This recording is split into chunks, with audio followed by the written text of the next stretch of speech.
Hello everyone and welcome to Bancroft Memorial Park for tonight's game. We sit here on June 15th. The Sewer Valley Sabre Dogs will be taking on the North Iowa Ragin Roosters here tonight in an Expedition League matchup. We're in game 2 of a 3-game series between these two teams. Last night the Sewer Valley Sabre Dogs coming away with a massive 18-1 victory in what, to be honest, was a complete and utter offensive explosion for these Sabre Dogs who've done that all season long. Game time was set for 6:35. We'll come up here in a quick second. I'll release these starting lineups for both sides real quick. My name is Mason Strawn. I'll be your commentator tonight. For the Ragin Roosters, Nick Easton will be leading off tonight. Starting out in center field, Michael Pratt coming in right field, batting second. Eddie Magical, tonight's backstop, hitting in the 3 spot. Peyton McGregor in left field, hitting in the 4 spot. Sage McMinn, tonight's first baseman, in the 5 spot. Jordan Kelly, tonight's DH, hitting in the 6 spot. Cameron Rondoni, the local, will be hitting in the 7th spot at second base. Robert Castillo, the new boy in town, playing third base, hitting in the 8 hole. And finally, Caden Miller, tonight's shortstop, will be hitting in the 9 hole. Jacob Thurm will get the start for the Ragin Roosters on the set of the Sewer Valley Sabre Dogs. Luis Paleo will get the start in center field, batting in the leadoff spot. Hunter Illinois hitting second. Tonight's right fielder, he'll be batting second. Ben Newbert, the DH tonight, he'll be hitting in the 3 spot. Chris Monroe, the first baseman, will be hitting in the 4 spot. Jason Crows in the 5 spot at third base tonight. As Jake Barlow sits at the second base, he'll be hitting in the 6th spot. Cameron Woolman going in at the 6th spot. He'll be at shortstop tonight.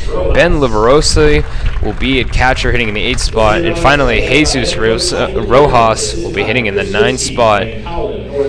We'll be right back after this quick break. Thank you for listening to the Ragin Roosters broadcast. First pitch will be in a couple of minutes.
Hello everyone and welcome back to Bancroft Memorial Park here in Bancroft, Iowa. A beautiful 70-some degree day here in Bancroft, Iowa. The Midwest treating us nice right now. The wind blowing over from the first base side as the Seward Valley Sabre Dogs will be taking on the North Iowa Ragin Roosters. I'm Mason Strawn. I'll be your commentator tonight.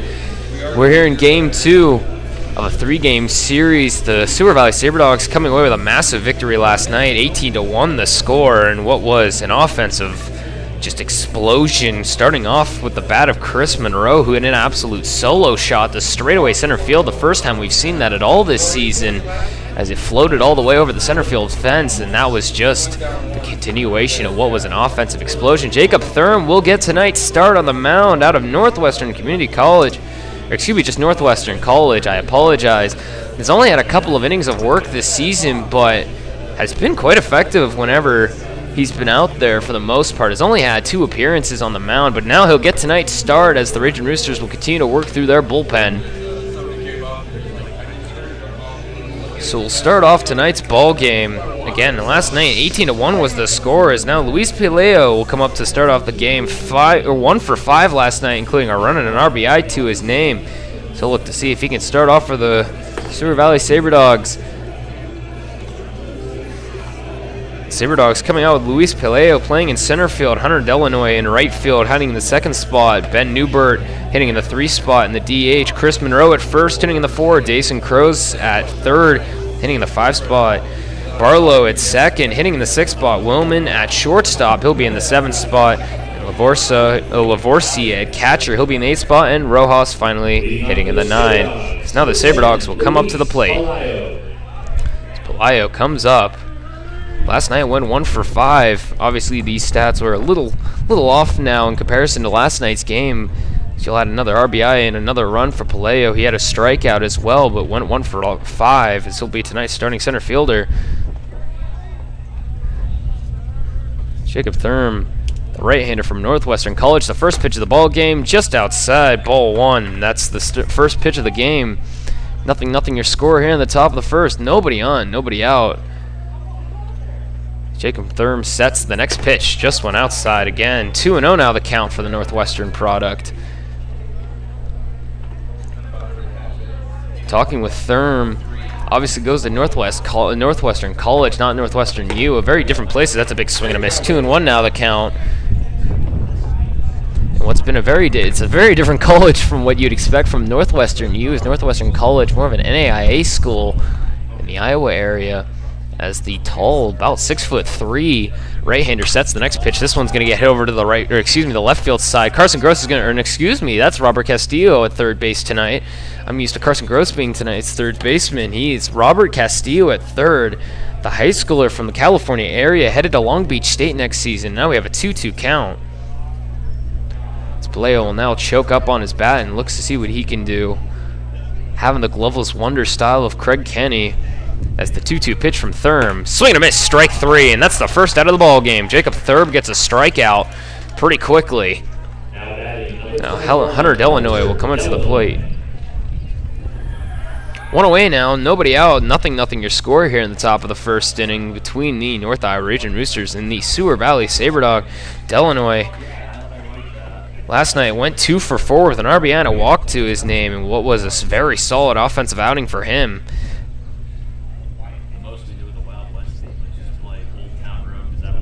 Delanoy hitting well over 400. That's the first pitch to him will be a strike over to the heart of the plate. 0-1 the count. Jacob Thurm continues to work quickly. Delanoy probably hitting almost, if not above 500 now on the season after having a 2 for 4 night last night, including a walk. The next pitch from Thurm, outside ball. That one was pretty close to the zone, but not enough to catch it. 1 out, nobody on, nothing your score here in the top of the first inning. The Sabre Dogs and Ragin Roosters tied here in Bancroft, Iowa. 6:40 on the clock right now, only a couple minutes after what we expect a game time to be. A breaking ball in the outside corner, 2-1 now the count. Delanoy out of Wayne State U and outstanding on-base player for these Sabre Dogs. Obviously, the batting average, a prime example of that. He's gotten himself scored quite often by these Sabre Dogs. That's a strike on the outside corner. 2-2 now the count. Delanoy has yet to lift the bat off his shoulder as the left-hander.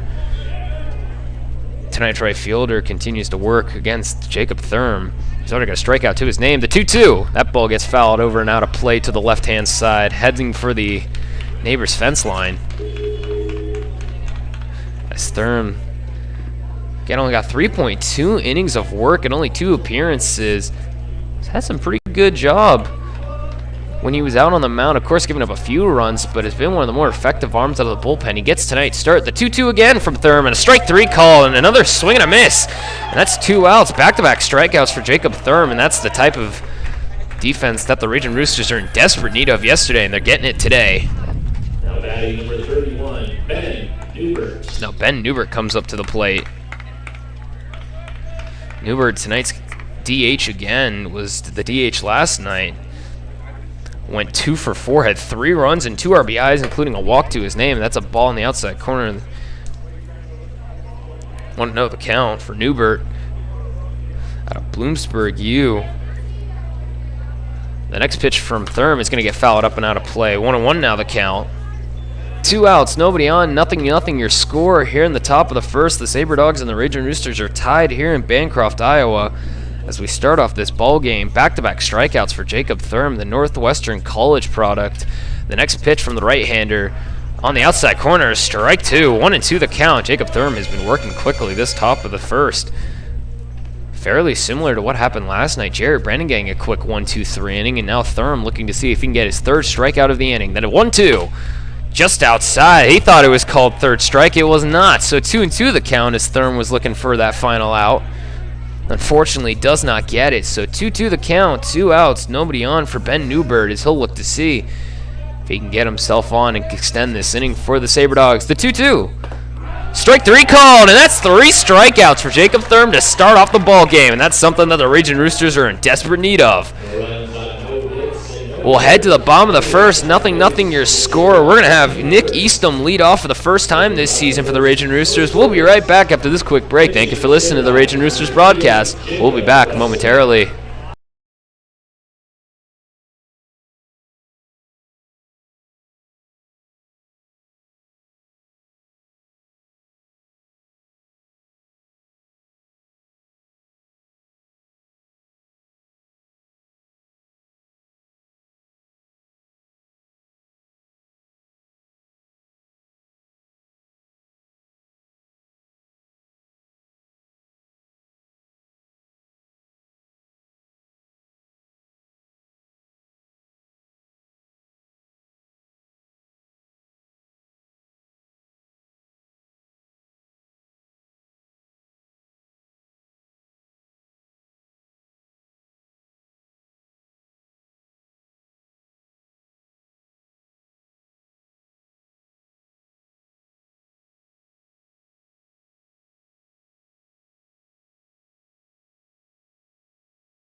Hello everyone and welcome back to Bancroft Memorial Park here in Bancroft, Iowa. 0-0 your score here as we enter the bottom of the first inning as Jacob Thurm gets a 1-2-3 inning all on strikeouts. Striking out the side as Jacob Wesselman comes up to play. 3-0 on the season, a .86 ERA. He has been exceptional for these Sabre Dogs. He'll look to see if he can continue that. As Nick Eastham comes up to the plate, he'll start us off here for the Ragin Roosters, and his first appearance as a leadoff man this season, I'm pretty sure.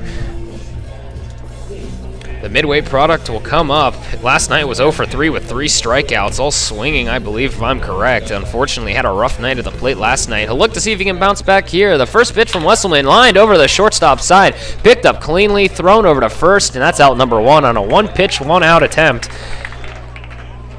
That ball was absolutely laced off the bat, but Willman's able to backhand it and get out number 1 as now Michael Pratt comes up to the plate, tonight's right fielder.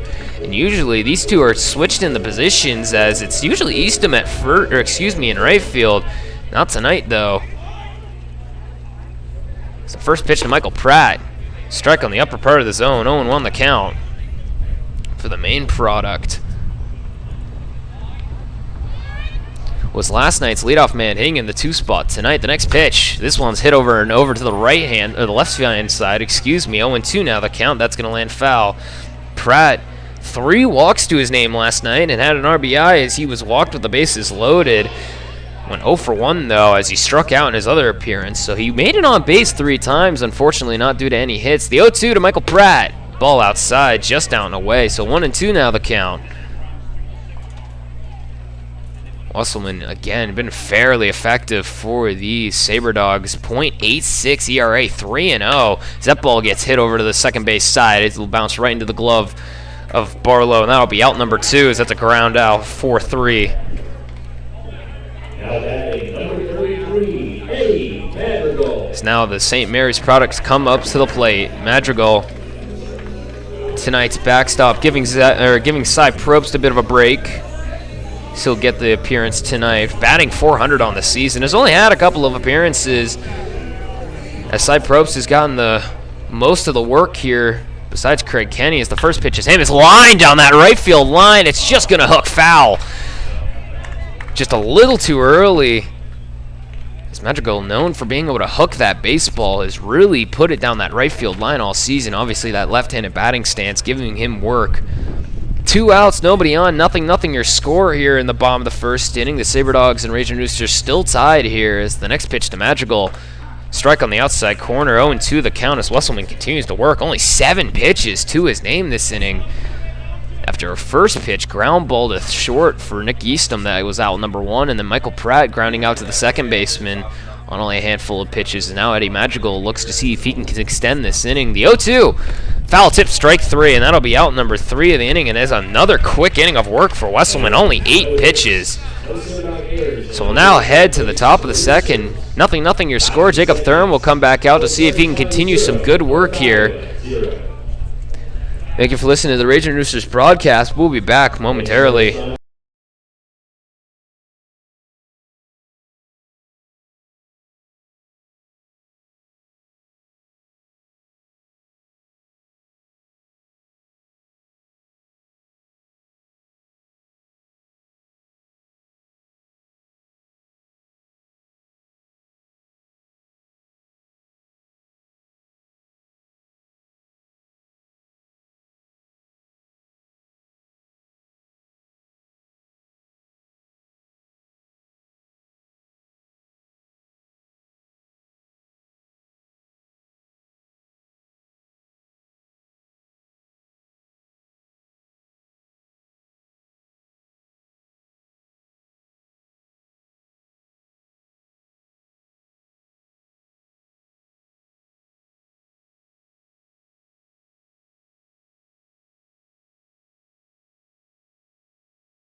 Hello everyone and welcome back to Bancroft Memorial Park here in Bancroft, Iowa. We enter the top of the second. Nothing your score between the Sabre Dogs and the North Iowa Ragin Roosters.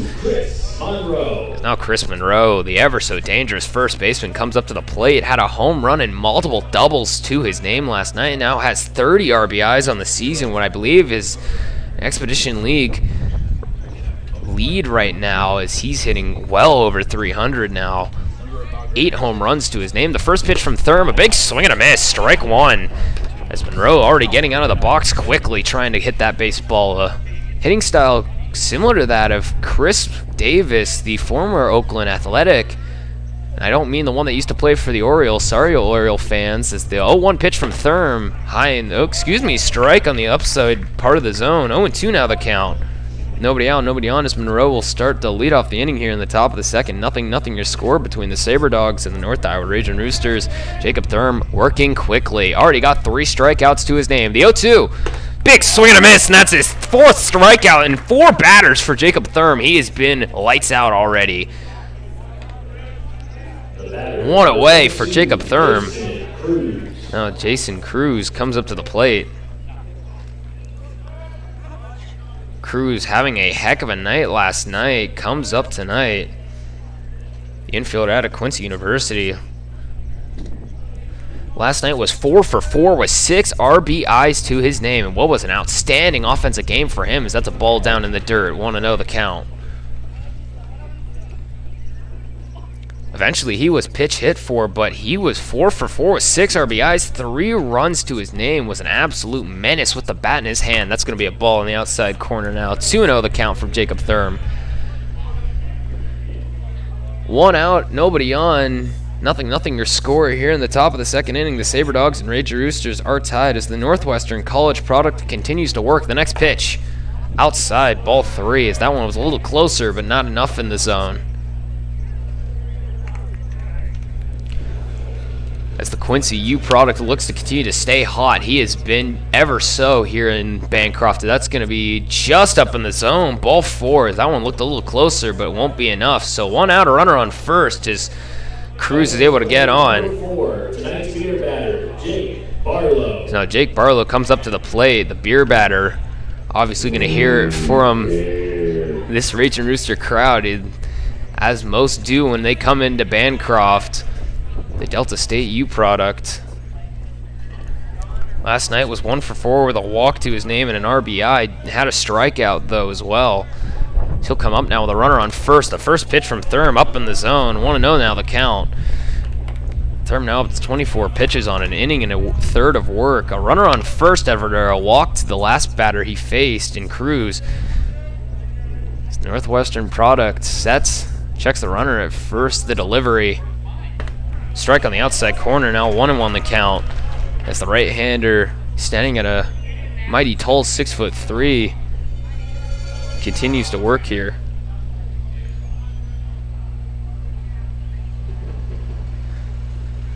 Thurm, a late addition to these Ragin Roosters, hasn't come in until the second home series. That's a swing and a miss on the down rundown. He's going to get the runner easily on a swing and a miss, and that's going to be a throwdown by Eddie Magical. Absolutely gunned Cruz. Cruz didn't even try and make an attempt to try and slide. Rendoni made the tag easily, and that's 2 away now. It's now Barlow with a 1-2 count to his name. He'll hear it from the Ragin Roosters crowd here in Bancroft. The 1-2 pitch from Thurm. That one gets laced over into the left field. Peyton McGregor's not going to be able to make it, though, and that's going to be a 2-out single for Barlow as he's able to lace that one into the left field gap. Now Cameron Willman comes up to the plate.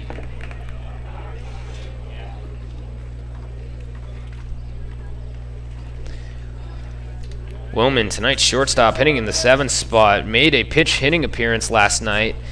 Was able to score on a bases loaded, was able to score a run on a bases loaded walk. He hasn't really had many appearances with the Sabre Dogs this season. Is at the ball down and away in the dirt. 1-0 the count. 2 outs. A runner on first after Barlow laces one to the left field to put himself on base. Nothing your score here in the top of the second inning as Jacob Thurb continues to work here for the Ragin Roosters. The 1-0. This one gets fouled up and out of play. Don't hit my Honda, please. Don't hit my Honda. That will almost make it over that far. It sounded like it landed in the back of a bed of a truck over there. So 1-1 the count, 2 outs, a runner still on first. As the Northwestern College product continues to work here, already has 4 strikeouts to his name tonight. Now a runner was caught stealing on the last one he saw. The 1-1 from the right-hander, down in the dirt. 2-1 now the count. Magical already have a runner thrown out.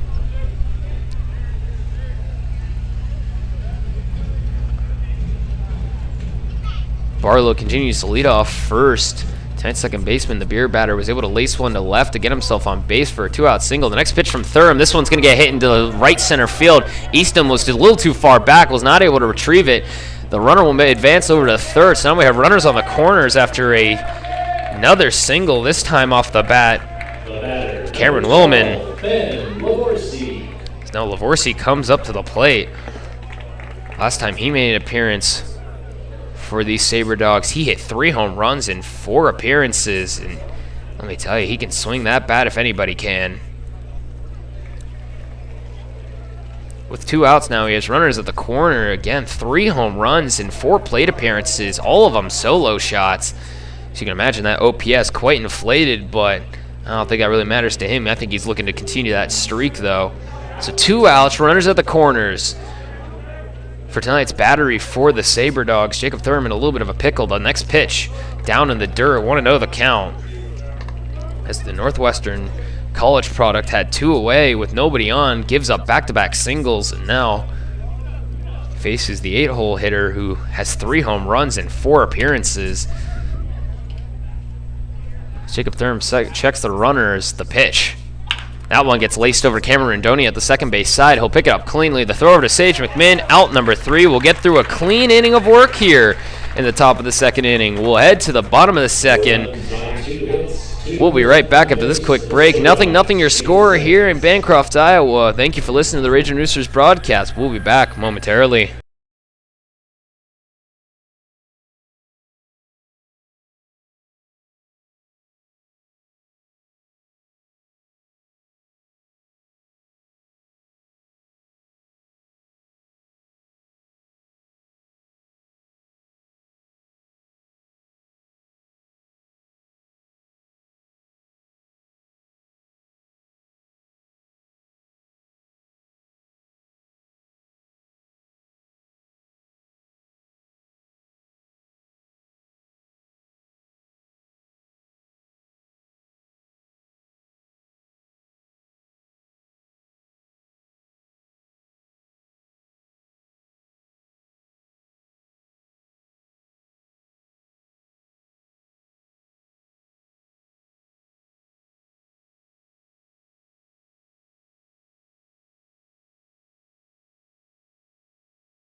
Hello everyone and welcome back to Bancroft Memorial Park here in Bancroft, Iowa. 0-0 your score here as we enter the bottom of the second. Peyton McGregor will look to lead us off after Jacob Thurm able to get himself out of a pickle with runners on first and third with 2 outs. So now Peyton McGregor to Oakland U comes up to the plate. Fortunately for him, last night he went 1 for 3 last night, but had a swinging strikeout as well. Has shown a lot of spots of power. Unfortunately, it's not been able to translate into a lot of hits, but has definitely been a nice source of power when necessary. As the first pitch of him is going to be a strike over heart of the plate on the breaking ball from Wesselman, 0-1. Wesselman only needing 8 pitches last inning to get himself through a quick first inning of work. 3-0 on the season, a .86 ERA. The next pitch, that one's laced right back up the middle. McGregor's going to get himself a single. That ball was laced right back up the middle. We'll have a runner on first. McGregor gets himself on quickly. North Iowa, number 10, Sage Big Sky McMinn. It's now Sage McMinn out of the state of Montana comes up to the plate, headed to Missouri Baptist next season. Tonight's first baseman, unfortunately, has had quite a few strikeouts to his name. Did not make an appearance last night. His last time he came in was in a relief appearance in that final game against the Pure Trappers. So he'll look now to come up with Peyton McGregor on first. Nobody out here in the bottom of the second. 0-0 your score. The pitch from Wesselman, a big swing and a miss from McMinn. That big menacing swing from the tall 6'5" product. From Garden City is transferring to Missouri Baptist next season. He'll look to see if he can continue his collegiate career there next. The 0-1. Strike on the outside corner. 0-2 now the count.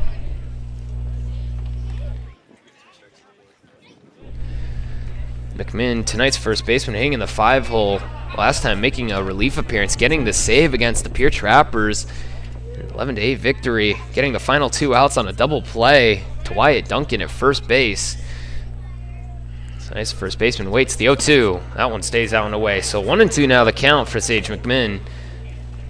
The man with the Yellowstone walk-up song, really embracing that Montana heritage. As Peyton McGregor continues to lead off at first base, had a stolen base at third last night in what was an interesting sequence of events. Not something we really expected to see. The next pitch from McMinn, he's going to lace it over the second base side. Barlow's not going to be able to make the play. That's back-to-back singles for the Ragin Roosters. Now we have runners on first and second, as Barlow's just not able to make the catch. It was an unfortunate slow roller, just gets a little too far by him. So now Jordan Kelly comes up to the plate. Jordan Kelly batting .500 on the season. He's not really had too many appearances this year, but when he has, he's been able to put that ball on a line. Tonight's DH headed to the College of Idaho, transferring from Williston State. made a relief appearance last night as the Aussie comes up with runners on first and second, nobody out. The first pitch to him, strike on the outside corner, 0-1 the count. The Australian hearing it from his own dugout. One of the more unique players here in Bancroft, probably the furthest away from home for obvious reasons. It's the 0-1 pitch from Wesselman. A big swing and a miss. 0-2 now the count. As tonight's DH headed to the College of Idaho next year, has an 0-2 count. Runners still on second and first. Peyton McGregor on second. Sage McMinn on first. Back-to-back singles for them. One right back up the middle. One just past the second baseman, Barlow. As they're looking to threaten here in the bottom of the second inning. 0-0 your score. The 0-2 pitch to Jordan Kelly. Big swing and a miss. Strike three. And that'll be out number one for the Ragin Roosters. Now batting number 3, Cameron Rendoni. Now Cameron Rendoni from Grandview U comes up to the plate.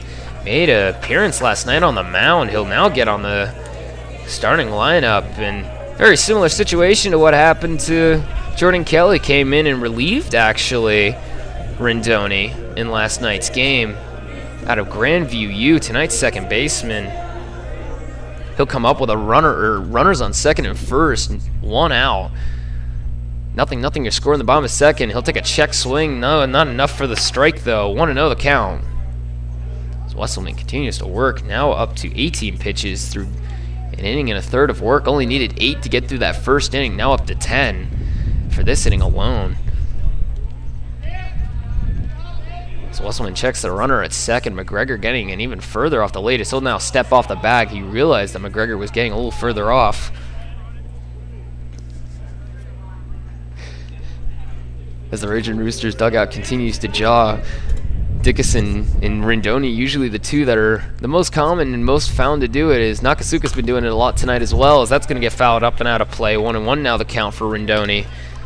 Nakasuka, not starting tonight, has told us that he was suffering a little bit of back spasms, a bit of an injury that he has been dealing with for the last couple of days. Said he's going to need a little bit more time to work on it, but he'll hopefully be back here soon. The hope is to aim for the Red River Series. If not, whenever the team travels to Sioux Falls here in the next few days, they'll be in Sioux Falls over the weekend. As Wesselman sets the 1-1 to Rendoni. Big swing and a miss. 0-2 now the count.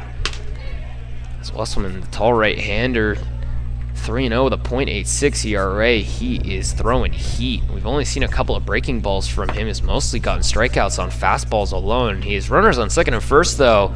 Peyton McGregor and Sage McMinn were able to get on with back-to-back singles. 0-0 your score here in the bottom of the second. The catcher sets up on the outside corner. The next pitch. Strike three called. Rendoni gets called out on strikes. That's back-to-back strikeouts for Wesselman. Now batting number 24, Robert Castillo. Now Robert Castillo comes up to the plate. Castillo making his second plate appearance here for these Ragin Roosters. Made a pitch hit appearance last night.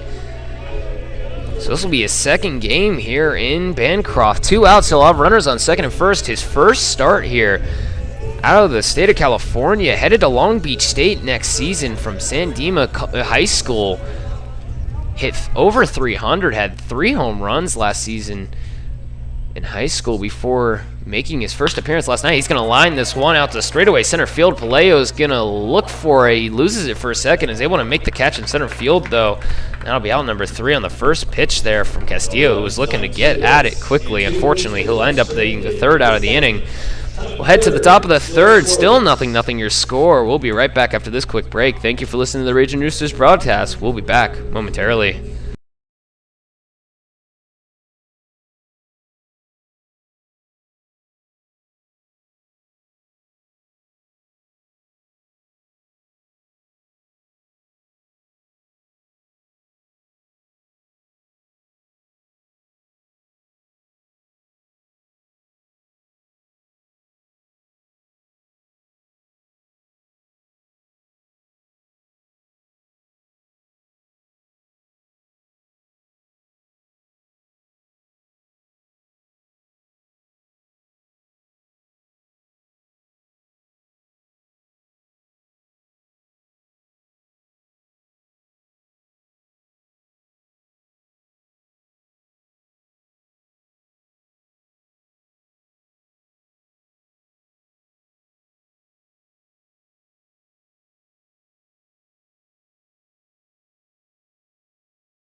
Hello everyone and welcome back to Bancroft Memorial Park here in Bancroft, Iowa. Nothing your score here as we enter the top of the third inning. And what has been pretty good duel here between the two sides. Wesselman and Thurm, the two starting pitchers tonight, both with a couple of strikeouts to their name. A couple of them having some issues as well with back-to-back singles. But now, head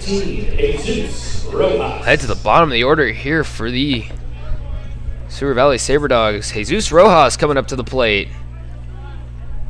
He's only had 4 plate appearances for him as well. Tonight's for left fielder, hitting in the 9-hole. The first pitch to him, just outside. 0-1 the count, or excuse me, 1-0 the count. So Rojas made a pitch hitting appearance last night, ended up being an out. He pinched hit for Paleo in center as this ball is going to get lined right back up the middle. Caden Miller's going to make the catch over the second base side. That'll be out number 1. Miller getting a start tonight at shortstop. Asking for that special shout out. Well, you just got it, Miller. A nice catch out there for out number 1. Now Paleo comes up to the plate. He'll return back up to the top of the order. He's already 0 for 1 tonight with a strikeout to his name. As Thurm sets the first pitch. That's going to be a bunt right back up to Thurm on the mound. He's going to make the throw over to first. Out number 2. And that's a quick 2 outs for Thurm on a bunt single attempt. So unfortunately not good enough to get the out, or excuse me, get on base. Is now Hunter Illinois comes up to the plate. Illinois already a strikeout victim as well tonight, as Thurm was able to get a 1-2-3 inning to start off the ball game, all on swinging strikeouts. So he'll now look to see if he can add to that total. Nobody on, 2 outs, nothing your score here in the top of the third. The Sabre Dogs and Roosters tied here in Bancroft, Iowa. The first pitch from Thurm, strike on the outside corner. He continues to work here, 0-1 the count. Out of Northwestern College, was mostly been used as a relief arm here for the Ragin Roosters, and only had, I believe, 2 appearances right now, including a longer relief appearance of a little over 2 2/3 of an inning. The next pitch from Thurm, this one's getting absolutely laced over to the second base side. It's going to make it into the gap.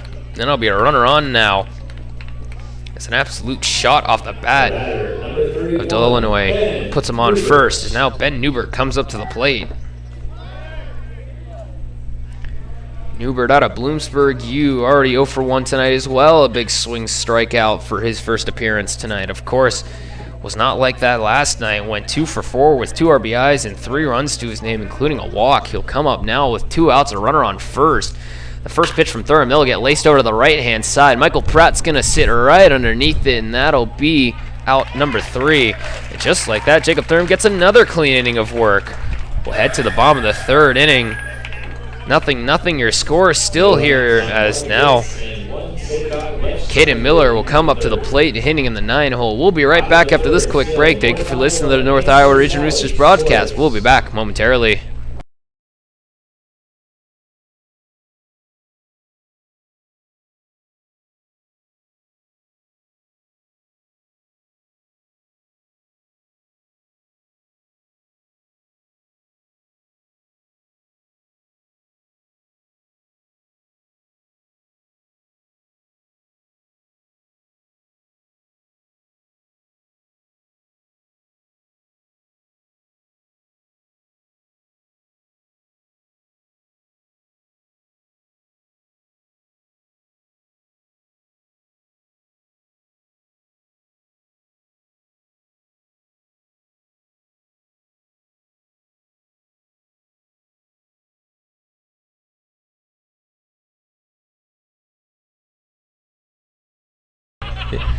Hello everyone and welcome back to Bancroft Memorial Park here in Bancroft, Iowa. Nothing your score here as we enter the bottom of the third inning. Caden Miller will start us off here. Tonight's shortstop out of Centralia Community College, getting another appearance tonight. Hitting 500 on the season. Has only had a couple of appearances, but looking to see if he can continue to work here. If he is North Iowa Ragin Roosters, will hit in the 9th spot, starting at shortstop tonight. It's the first pitch to him from Wesselman. Will be a ball on the outside corner, 1-0 the count. Nothing your score here in the bottom of the third. Caden Miller leads us off with no outs and no one on, as Wesselman will continue to work. The 1-0. Ball up in the zone. Excuse me, a strike, as that's a late strike call by the home plate umpire. Caden Miller disagrees with that one. See a little shake of the head there, but that's okay. 1-1 the count now to him.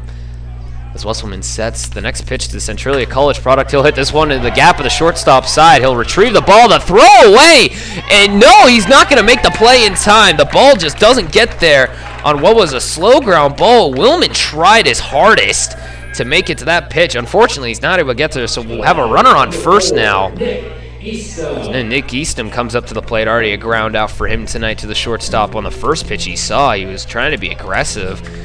Unfortunately, it was the first out of the ball game in the bottom of the first. Now we'll have a runner on first. Caden Miller gets on with a single to the left-hand side as Eastham will now come up.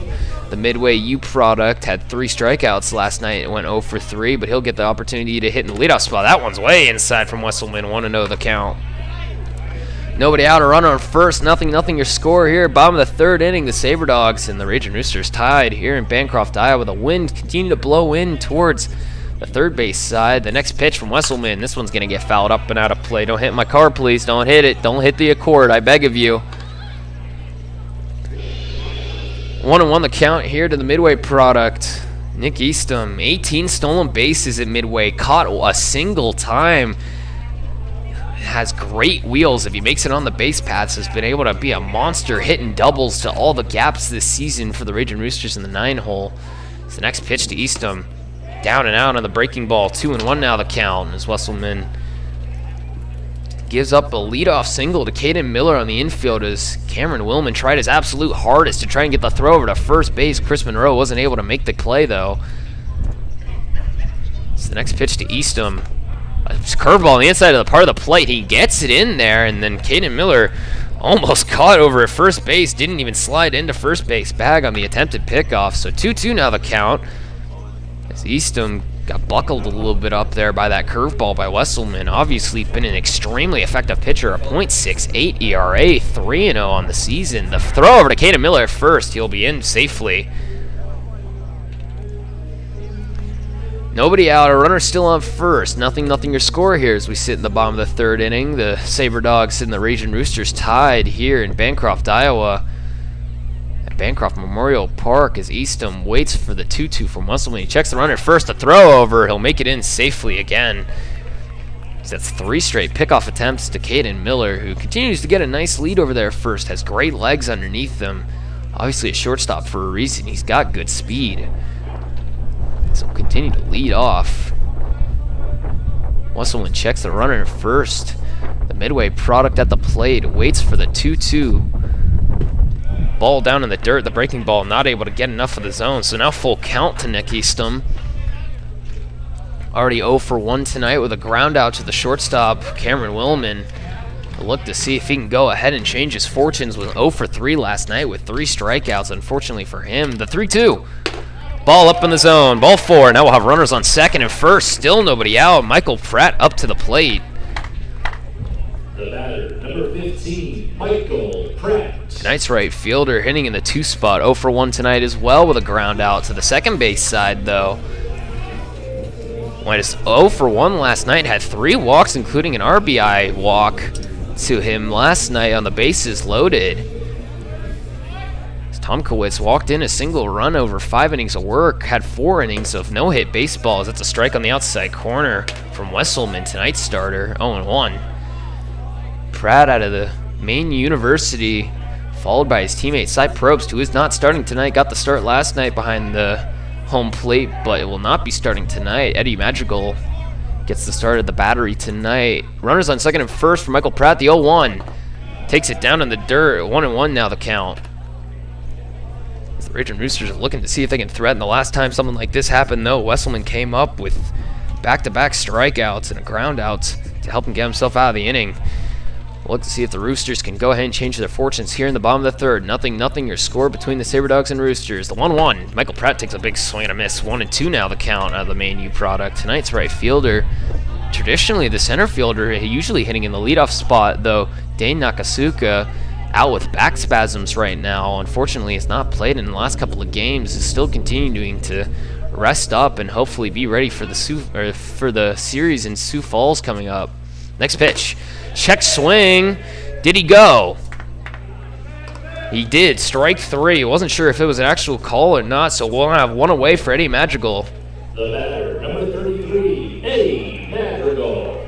Eddie Madrigal out of St. Mary's U. Tonight's backstop comes up to the plate. Or excuse me, St. Mary's College, not St. Mary's U. I apologize to all the St. Mary's people that I might have offended with that one. I know it's St. Mary's College. I apologize. Eddie Madrigal coming up already 0 for 1 tonight. It was strikeout in his first appearance as Wesselman checks the runner at second. Miller dancing off that second base bag. Thrower to second. No throw as no one's over there to cover. 1 out. Runners on second and first after a leadoff single by Caden Miller and a walk to Nick Easton. Michael Pratt strikes out for the first out of the inning, and Eddie Madrigal will look to see if he can continue his hot streak at the plate, hitting over 400. Was hitting 400. Now a little under that after the strikeout, but that ball will stay out and away now. 1-0 the count to Madrigal. Eddie Madrigal out of St. Mary's. Teammates with Griffin Snyder, who is not starting tonight, was last night's, I believe, second baseman. Both of them from St. Mary's College. Madrigal from Sacramento, California. Going to his home school, as that's going to be a strike over the heart of the plate. 1-1 the count now. Madrigal known for having a really nice... Excuse me, what's happening here? Excuse me, I don't know what happened there. 1-1 the count for Eddie Madrigal. 1 out, runners on second and first. The next pitch, this one gets fouled over and into the Roosters dugout. Almost took out one of his teammates. Madrigal known for being able to rip the cover off the baseball, really knows how to pull it, doesn't really shoot it to the opposite field, but also has a great eye and great back control up there at the plate. He's done an excellent job at always getting himself a nice rip at the ball. As the left-handed hitter, not really common for catchers nowadays. Does throw right-handed, as it's almost impossible to find a catcher that throws left-handed at any level higher than high school. This is a rare commodity in the baseball world. 1-2 the count. Runners on first and second. Nothing your score in the bottom of the third inning. 1 out. The pitch. Madrigal sits on it. 2-2 now the count as Wesselman continues to work here. 39 pitches through 2 1/3 inning of work. Wesselman's already got 4 strikeouts tonight compared to Thurm, who also has the exact same, and literally what's been an identical game. 3 hits against both of them, 1 walk against both of them, and 4 strikeouts against both pitchers tonight. So the next pitch, Wesselman gets laced out to right field. This ball is going to make it over to the right fielder's glove. He'll make the catch. Caden Miller's not able to make it back to the second base bag in time to tag up, so that'll be a line out to right field for out number 2. Delanoy was playing in pretty shallow in right field, but he's able to make it back. So Peyton McGregor will come back up to the plate now. Already 1 for 1 tonight with a single up the middle. Unfortunately, was not able to score in the last inning of work that he appeared in. So now we'll have 2 away after Madrigal lines out to the right fielder, Delanois. Peyton McGregor will look to see if he can get himself 2 for 2 tonight. So someone will look to see if he can get himself out of this inning after a leadoff single by Caden Miller. The first pitch, a curveball, and buckles McGregor there for a moment. So 0-1 the count. Wesselman continues to work again. The Briarcliff U product with a .86 ERA, and for a good reason. He has been outstanding tonight. Even with 3 hits against, he has been excellent.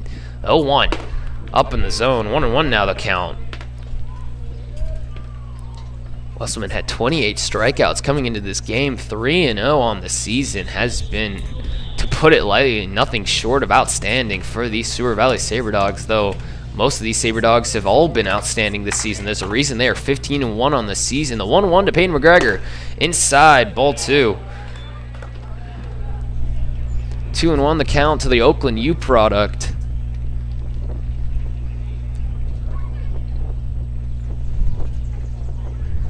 He'll come up. He's 1 for 1 tonight. Runners on second and first. 2 outs. Nothing your score here in the bottom of the third. The 2-1, a curveball down and in the dirt. 3-1 now the count for Wesselman. Up to 44 pitches through 2 2/3 of an inning of work.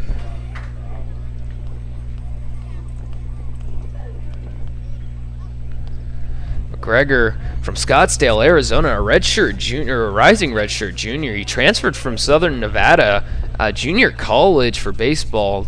It's the 3-1 to him. He's going to be way inside. Ball 4. McGregor will load the bases here on a walk. Now we have 2 outs for Sage McMinn, who's already 1 for 1 tonight. Number 10, Sage Big Sky McMinn. As McMinn comes up to the plate with 2 out, headed to Missouri Baptist next season. Tonight's first baseman, that's the 6'5" product from the state of Montana, comes up to the plate.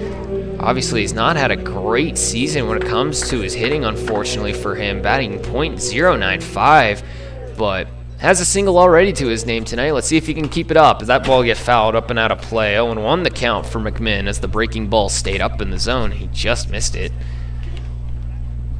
Bases loaded now for the Ragin Roosters. Caden Miller on third. Nick Eastham on second. He can score all the way from there if that ball lands in the outfield. Van McGregor on the walk is on first, so McMinn comes up with 2 outs, the 0-1. Big swing and a miss. 0-2 now the count as McMinn, that big swing, that big circling swing, can be ever so dangerous if he makes contact. Unfortunately, he's not been able to make much with it this season, but he's looking to see if he can turn the tides here. Already has a single tonight for him. The 0-2 pitch to McMinn. Big swing and a miss, and that's strike 3. So the bases will be left loaded as McMinn gets caught on the strikeout. We'll head to the top of the 4th. Still nothing your score here. We'll be right back after this quick break. Thank you for listening to the North Iowa Ragin Roosters broadcast. We'll be back momentarily.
Hello everyone and welcome back to Bancroft Memorial Park here in Bancroft, Iowa. We enter the top of the 4th. Nothing. Your score is the Ragin Roosters leave the bases loaded last inning. Unfortunately, we're not able to get enough offense developed there as now Chris Monroe comes up to the plate for the Seward Valley Sabre Dogs. Already 0 for 1 tonight. Unfortunately, that was not the case for him last night. He was on fire. 3 for 3, 2 walks, a home run, and multiple doubles. Had 2 RBIs, but was an absolute monster.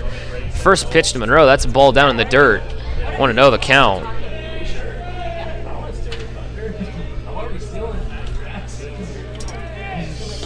Jeff.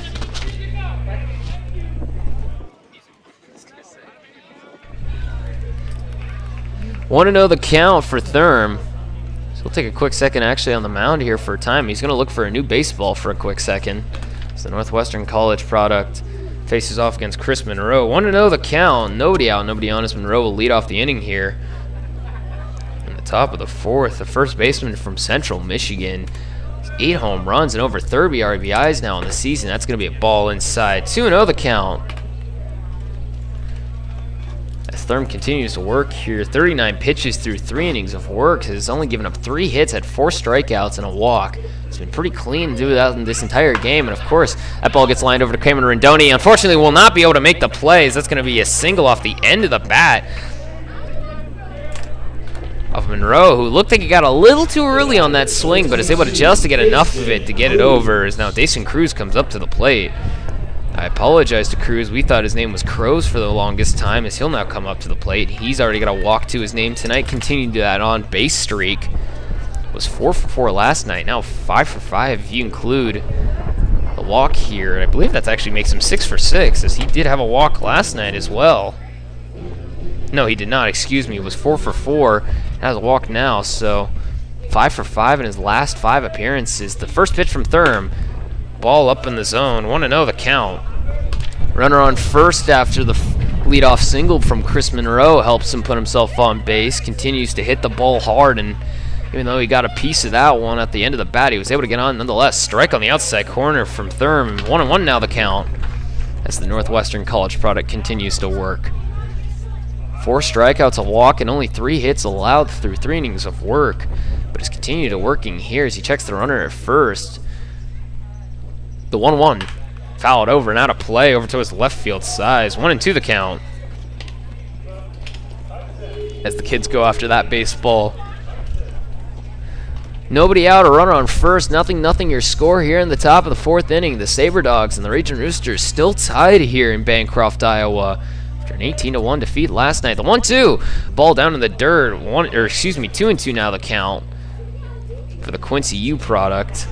He's looking to see if he can continue to stay alive here, get himself on base once again. Looking like a My Player character from MLB The Show, has been outstanding in his last couple of appearances. The next pitch, way outside of the breaking ball. Full count now for Dason Cruz. Central Michigan product still standing on first base after a leadoff single for him. As Jacob Thurm will look to see if he can get himself his first out of the inning. Has been excellent so far. He'll look to see if he can continue this trend. The full count pitch.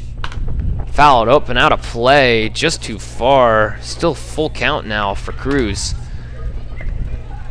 As it's hit over our heads here in the press box behind home plate.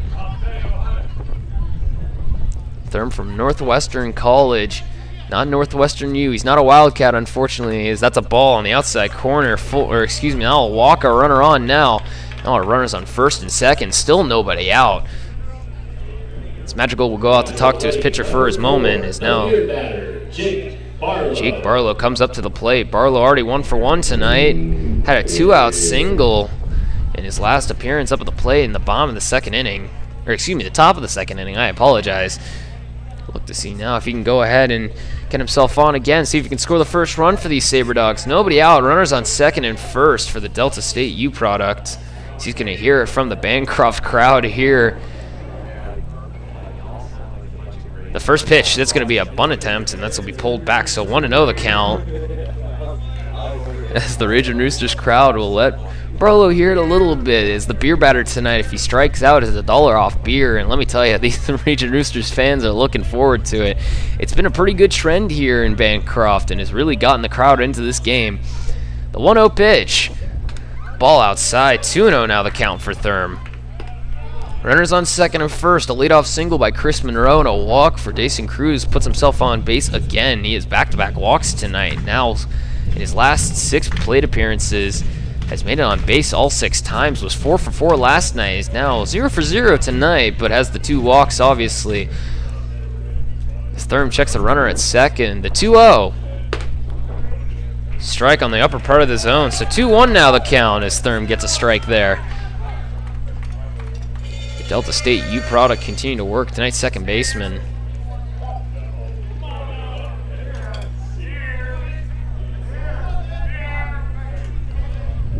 Barlow waiting for the Northwestern product. Sets on the mound, the pitch. Sets up for the bunt. He's going to hit it over the left-hand side. He's going to make the throw over to third. He's going to get the out at third. On a great play by Jacob Thurm, he's able to spot the runner, and that'll be a fielder's choice to get out number 1. The batter, number 1. Cameron Willman. Now Cameron Willman comes up to the plate. We'll have 1 away. Willman 1 for 1 tonight. Also had a 2-out single to his name. Was able to put a runner on third, and Barlow before the final out of the inning was pulled up by Thurm. So now we have 1 out. Runner still on 2nd and 1st here. This is the pitch. This one will get fouled up and out of play. 0-1 now the count. Thurm now up to 54 pitches through 3 1/3 inning of work. Has been pretty efficient tonight, especially against this Seward Valley squad that has been ever so deadly with the bat in their hands. It scored 18 runs last night and had a game where they scored 28 runs against the Pure Trappers in a 28-0 trouncing. They have had that multiple times this year, excuse me, is that the ball just up and in on the curveball. 1-1 the count. Thurm wanted that one. You could tell a little bit. He's a little frustrated with that. As the Northwestern College product continues to work here. Runners on second and first after the fielder's choice. One out. The score is a 0-0 here in the top of the fourth. The next pitch from third. Breaking ball again. Up and in. 2-1 now the count. As he continues to work here. Before tonight's game, Thurm only having 3 2/3 of an inning of work, had a 3+ ERA with only a couple of strikeouts, but tonight has been looking fairly decent in his first start here with the Ragin Roosters with a late addition. The 2-1 just outside, 3-1 the count.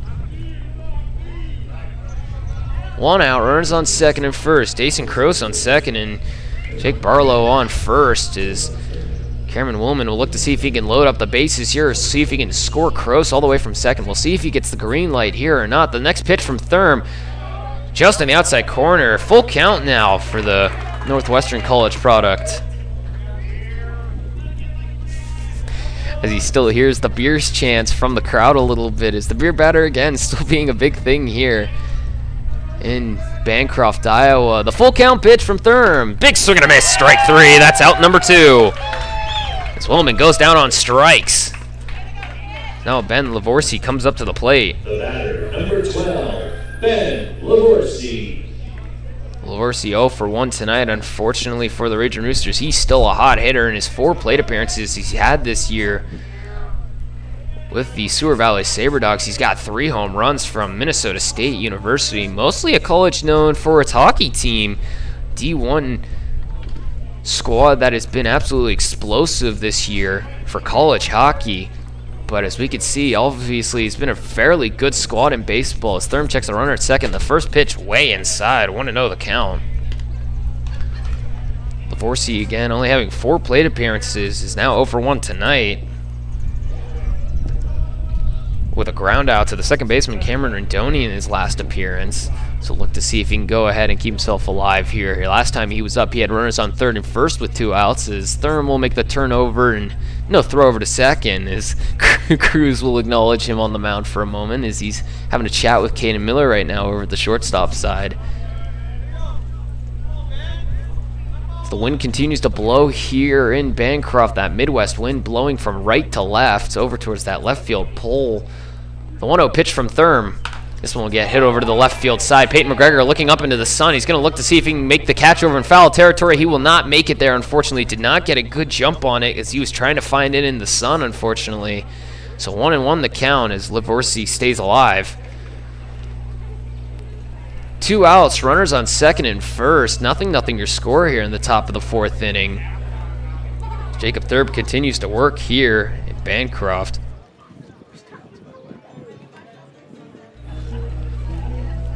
Lavorsi again out of Minnesota State U, a late addition to this Sabre Dogs squad. Obviously had an explosive first appearance with the Sabre Dogs, the left-handed catcher, back-to-back left-handed hitting catchers.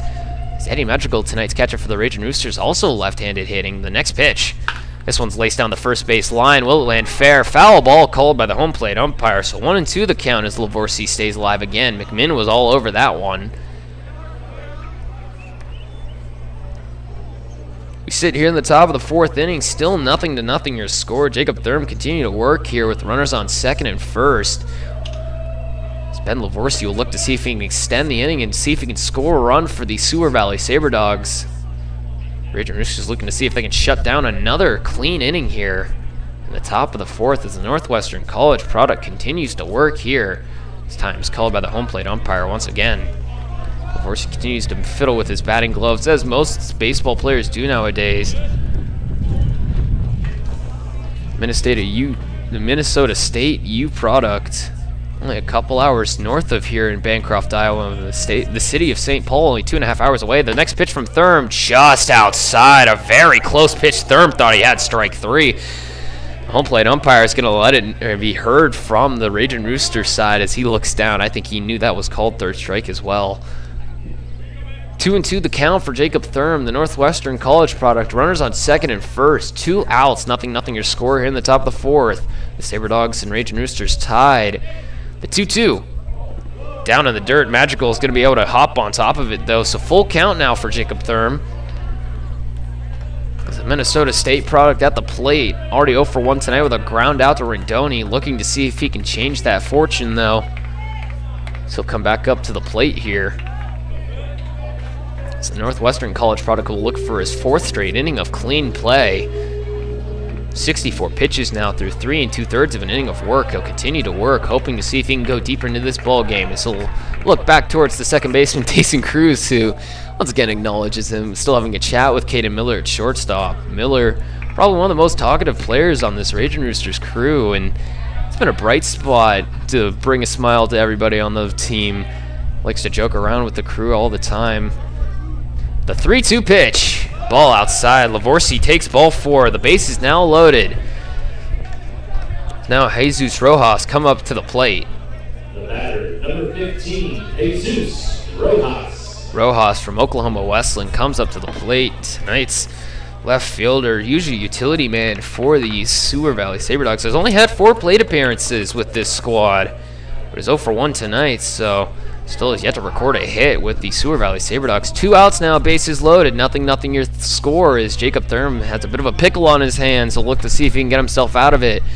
As the Northwestern College product sets the pitch. This ball gets hit right back up the middle. Caden Miller will pick it up cleanly. The throw over to first just in time. McMinn's able to put his feet on the mound, or on the bag, excuse me. So that'll be out number 3, and Jacob Thurm's able to get himself out another clean inning of work.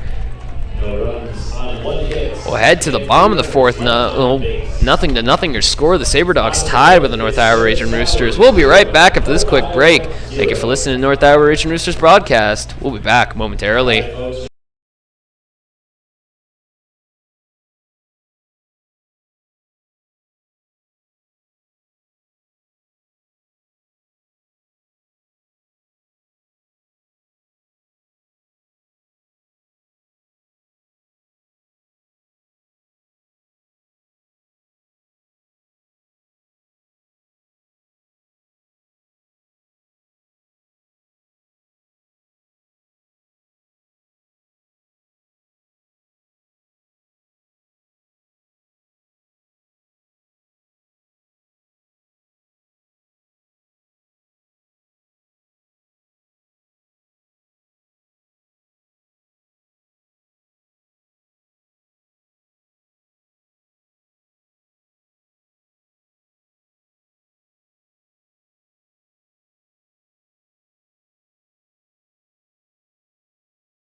Hello everyone and welcome back to Bancroft Memorial Park here in Bancroft, Iowa. 0-0 your score here as we enter the bottom of the 4th inning. We'll have a bit of a quick delay here as we have a hot dog eating contest going on over on the first base side between 2 fans. So we'll be taking a moment, but we'll have Jordan Kelly lead us off here. Jordan Kelly 0 for 1 tonight already. Struck out swinging in his last appearance with runners on 1st and 2nd. He'll look to see if he can change his fortunes here as the Australian native comes up to the plate. Number 12, Jordan Kelly. Kelly headed to the College of Idaho next season from Biola U, or excuse me, not Biola. He's out of Williston State. I apologize. The first pitch to him, ball in the dirt. So I want to know the count for the Williston State product heading to the College of Idaho next year from Australia. Again, one of the most unique players on this squad. The next pitch to him is going to be a strike over the heart of the plate, up in the zone, but just enough in the zone. So 1-1 the count now for Jordan Kelly. Made a pitching appearance last night, including a bit of a sidearm slider that he was throwing against these Seward Valley Sabre Dogs. Excuse me as I've been mispronouncing the name of the Sabre Dogs. I apologize for that. Having the same issues I did with the Pure Trappers. The next pitch, the 1-1. Curveball over the heart of the plate, and now 1-2 the count for Jordan Kelly. as tonight's DH continues to look to see if he can change his fortunes. Again, hitting 500 on the season, now a little below that after that last strikeout. So the next pitch is going to get hit out to the left-hand side. It's going to be in the left field side. It's going to be towards that foul pole. Will it land foul? It will. So he'll stay alive here. As Kelly will look to continue to work. How'd you say it was said? Souris. Bottom of the fourth, 0-0 your score between the Souris Valley Sabre Dog and the North Iowa Ragin Roosters here. Nobody out as Jordan Kelly will lead us off here. 1-2 in the count as Wesselman continues to work. 52 pitches through 3 innings of work. He still has no runs given up. Next pitch to Kelly is get popped up towards the left-hand side. It's going to be in foul territory as Cruz is going to try and make the... No, Cruz will not make the catch as it came all the way in from deep third base side, so Kelly will stay alive. So you'll hear the chirps from the Ragin Roosters dugout. Obviously all in good fun. Nothing mean trying to be said. Just giving him a bit of a time, you know, just to try and get a little under the skin. Nothing intentionally hurtful, obviously. 1-2 the count for Jordan Kelly. The Souris Valley Sabre Dogs are still tied here. 0-0 in the bottom of the fourth with the North Iowa Ragin Roosters. The 1-2.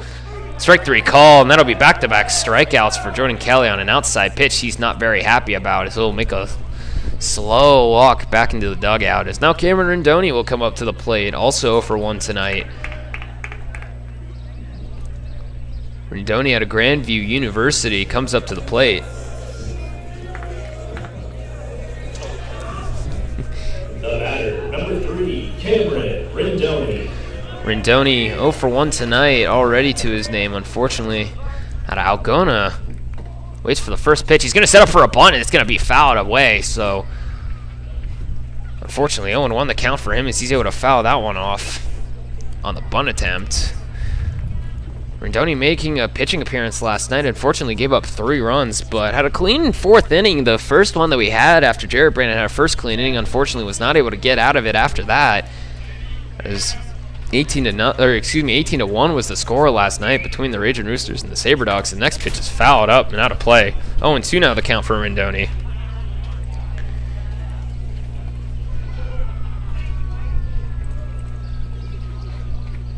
Wesselman now up to 56 pitches through 71% of his pitches now for strikes here. Has been extremely effective.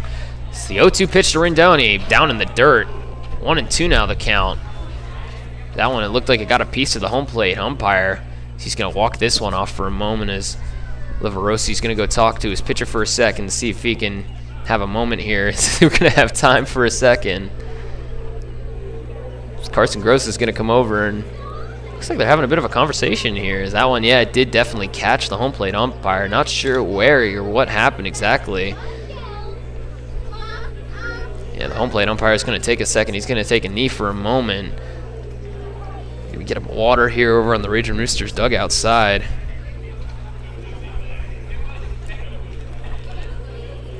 Travis, get the gear ready.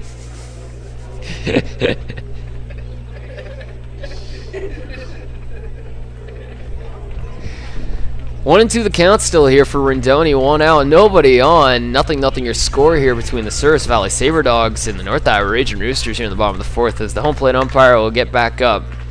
Looked like it caught a piece of him. Not sure where it got him exactly, as Livorsi will have a bit of a chat with him and a chuckle. As Rindoni will also have a chat with him for a moment. Currently Castillo sitting in the on-deck circle. He'll look to see if he can get his 3rd plate appearance here with the Ragin Roosters, as Rindoni will look to see if he can get himself on base. 1-2 the count for him. The Grandview product sets and waits for the pitch from Wesselman. Ball up in the zone, so 2-2 now the count. 1 away, nobody on. 0-0 your score here between the Souris Valley Sabre Dogs and the North Iowa Ragin Roosters here in the bottom of the 4th inning in Bancroft, Iowa, and what's been a much closer contest in comparison to last night. The next pitch, curveball, strike 3, called, looking. That one looked like it was a little higher up in the zone, but dropped perfectly down. Rindoni gets called on strikes as Wesselman continues to work here. Now Robert Castillo comes up to the plate, 2 outs. Nobody on. Number 24, Robert Castillo. Castillo headed to the headed to Long Beach State next season. Comes up to the plate. Tonight's 3rd baseman, traditionally a shortstop. He'll get his 3rd appearance. That'll be a Ball there, so want to know the count. Want to know the count here for Castillo. 2 outs, nobody on. Nothing, your score here in the bottom of the 4th. The next pitch, that one's going to be a strike, and that's now 1-1 the count.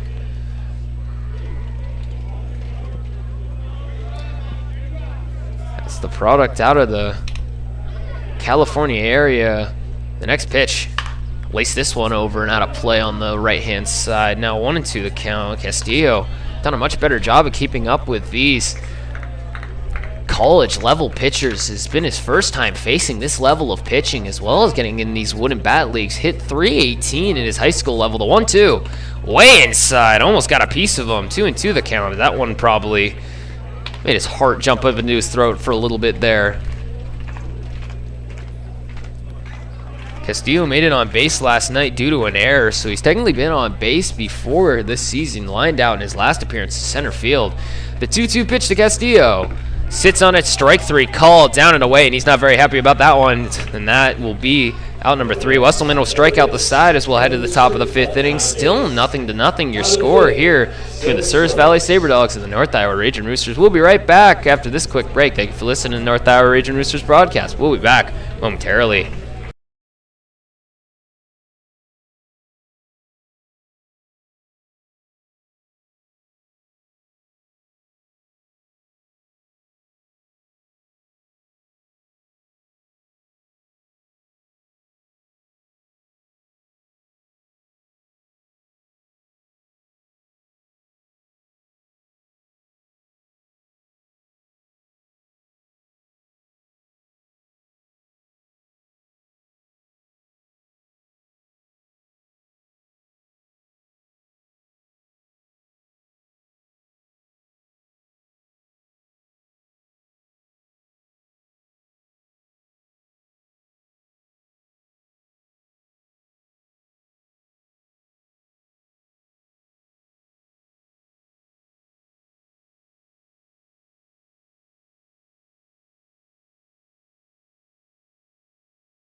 Hello everyone and welcome back to Bancroft Memorial Park here in Bancroft, Iowa. We'll head to the top of the 5th inning. Luis Pelayo comes up to the plate for the Souris Valley Sabre Dogs. He's already 0 for 2 tonight, went 1 for 5 yesterday, now hitting a little under 400 on the season.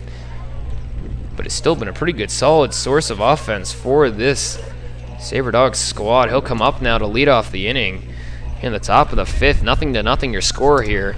The first pitch is a bounce like a cricket ball in front of the plate, so I want to know the count. As Jacob Thurb continues to work here, the Northwestern College product, 66 pitches through 4 innings of work.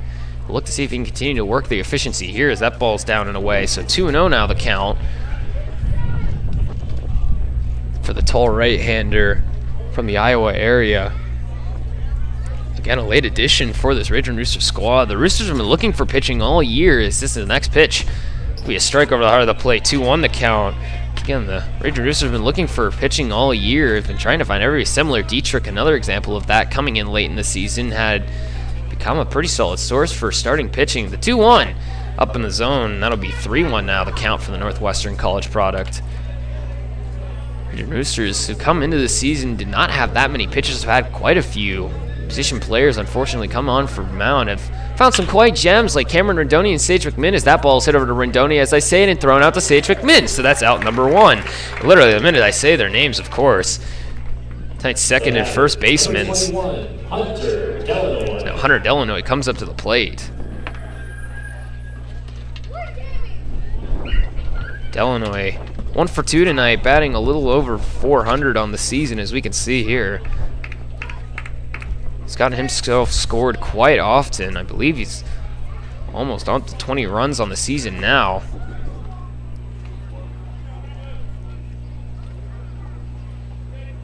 Illinois was scored twice last night. He's now up to 19 to pitch up in the zone. So 1-0 the count 1 out, nobody on for Illinois. Nothing your score here between the Souris Valley Sabre Dogs and the North Iowa Ragin Roosters here in the top of the 5th in Bancroft, Iowa. The sun continues to set here in Bancroft. That's a strike down in the zone. 1-1 the count. 7:50 strikes the clock here in Bancroft. This game has been a quite close, very pitcher duel-like game. Last night it was 18-1. Tonight it's 0-0 through 5 innings almost. That ball's laced right back up the middle as Rindoni's going to try and make a play on it. He will not get there in time as that ball will make it right back up the middle. So Illinois will get himself on base. He's 2 for 3 tonight. Now Ben Newbert comes up to the plate. Newbert already 0 for 2 tonight. Product out of Bloomsburg U. Tonight's DH was last night's DH as well. Was 2 for 4 with 3 runs and 2 RBIs to his name, including a walk. He's looking to see if he can continue to stay hot here for the Sabre Dogs, batting .430 on the season. First pitch to him, fouled up and out of play. Don't hit my Honda, please. That one's going for the parking lot. So 0-1 the count. 1 out, a runner on first. After a line drive single right back up the middle by Hunter Illinois. As Thurm looks over to the runner at first, the pitch. Illinois is on the run. Magical is going to make the throw down. Unfortunately, a weird throw. He bounced it off the mound as he let that one go a little late, but it's actually in there pretty quickly, so that's going to be a stolen base. Ooh. So stolen base for Illinois. 1-1 the count now with 1 out as the double plays out of the question. 0-0 your score here in the top of the 5th inning. Ben Newbert looking to see if he can score the first run for the Souris Valley Sabre Dogs.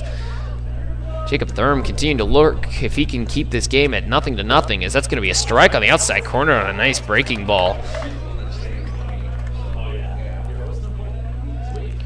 1-2 the count for Ben Newbert, the Bloomsburg U product, looking to see if he can generate some offense here for the Sabre Dogs, who have not been able to find much against Thurm. Northwestern College product. Checks the runner at second. The tall right-hander looks the pitch. Just up in the zone. 2-2 now the count. It's the 6'2", 6'3" right-hander continues to work here. 78 pitches through 4 1/3 innings of work. Look to see if he can at least go 5 to 6 tonight. See if he can conserve that Ragin Roosters bullpen that is in desperate need of arms right now. The 2-2. Just outside, not enough. Thurm once again looking for the called third strike, can't get it there. Unfortunately, that's a pitch that I think a lot of Ragin Roosters have struck out on tonight, but has not gone their way here tonight when it comes to the pitching. So full count now for Jacob Thurm, a runner on second, 1 out. Ben Newbert at the plate. The full count pitch from Thurm, just up in the zone, so ball 4. Now runners on first and second with 1 away for the Northwestern College product. Now Chris Monroe, the ever so dangerous first baseman, comes up to the plate. And this is something you don't want to see right now if you're the Ragin Roosters. Out of Central Michigan, an absolute menace with a twig in his hands. Already has 8 homers and over 30 RBIs on the season. An Expedition League leading a record on both. With a Chris Davis-like swing as that ball's out and away as Magical's able to keep it from getting too far. 1-0 the count. As now the manager, Dakota Greer, will come out to talk to his pitcher for a quick second here. Understandably so. He wants to make sure Thurm can keep going here. 81 pitches. No one up in the bullpen right now, so Thurm is going to continue to work here, obviously. No one up in either bullpen, as Wesselman has also been extremely effective tonight for the Sabre Dogs.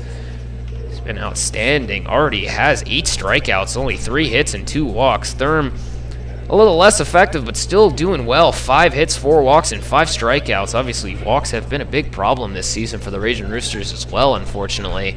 But they're looking to see if they can continue to work here. His career gives his pitcher a vote of confidence. Hey, you got this. A pat on the butt and says, let's get going. So he's got runners on second and first. 1 away for Chris Monroe, who comes up to the plate. Was an absolute monster in yesterday's game. Was 3 for 3 with 2 walks, including a solo shot to center and 2 doubles. Had 3 RBIs. Now up to 30-some RBIs on the season and 8 homers. The first pitch to him, this one's popped straight up. Eddie Magical's trying to find it. It looks like he's going to. Will it land at a plate? It will, so that'll get fouled out. So it looked like Madrigal was trying to make a play on it, and unfortunately was not able to get to it in time. So 1-1 the count.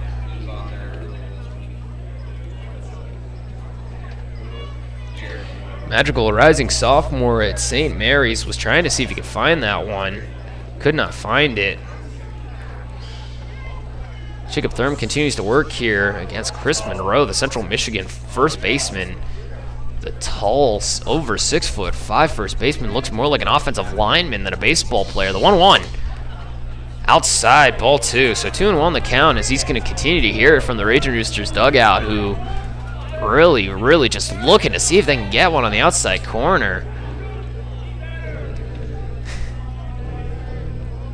So it looks like Dane Nakasuka and Zach Dickinson, Wyatt Duncan have all been the chit chat out there. The 2-1, Chris Monroe takes a big swing and a miss at one, down and away. So 2-2 the count on a breaking ball from Jacob Thurm. As Wyatt Duncan gets the night off, Dickinson and Nakasuka both still hurt right now currently. Dickinson dealing with an issue with his right leg, and Nakasuka dealing with some back spasms right now. Both of them out of the lineup tonight. Dickinson getting a night of rest, with Jordan Kelly being the DH and McMinn first base. The 2-2 pitch here from Thurm. Way out and away as Madrigal was set up way outside. So full count now. Runners on second and first. One away. 0-0 your score here between the Souris Valley Sabre Dogs and the North Iowa Ragin Roosters here in the top of the 5th in Bancroft, Iowa. As we have a couple minutes until 8 o'clock strikes. The wind continuing to blow from right to left here in Bancroft. It's that the Midwestern breeze continues to blow. Upwards of 9-mile-an-hour winds right now. If that ball gets hit over to the left field side, it could hook over that fence. We'll see. The full count. Thurm checks the runner at second. Doesn't make a throw, but will be there. Caden Miller currently really pulled over to that that left-hand side, almost pretty much standing over where Robert Castillo would be. Castillo really hugs that line. Peyton McGregor really far back in the left field side, but not really moved over at all. The full count pitch. A big swing and a miss. The throw down the third. Castillo is not able to apply the tag. A good jump by Castillo. A swing and a miss. So that's out number 2. A stolen base by Illinois as Madrigal made a trying hard throw down the third. Castillo was able to make the leaking grab to keep sure it doesn't get away from him. But unfortunately, I've now put runners on second and third as now Dayson Cruz comes up to the plate. 0 for 0 tonight. Was 4 for 4 last night. An absolute menace with the bat in his hand. A great eye. Has been extremely hot this series. Jacob Thurm will look to see if he can get out number 3. The first pitch way out and away. 1-0 the count as the Northwestern College product continues to work here.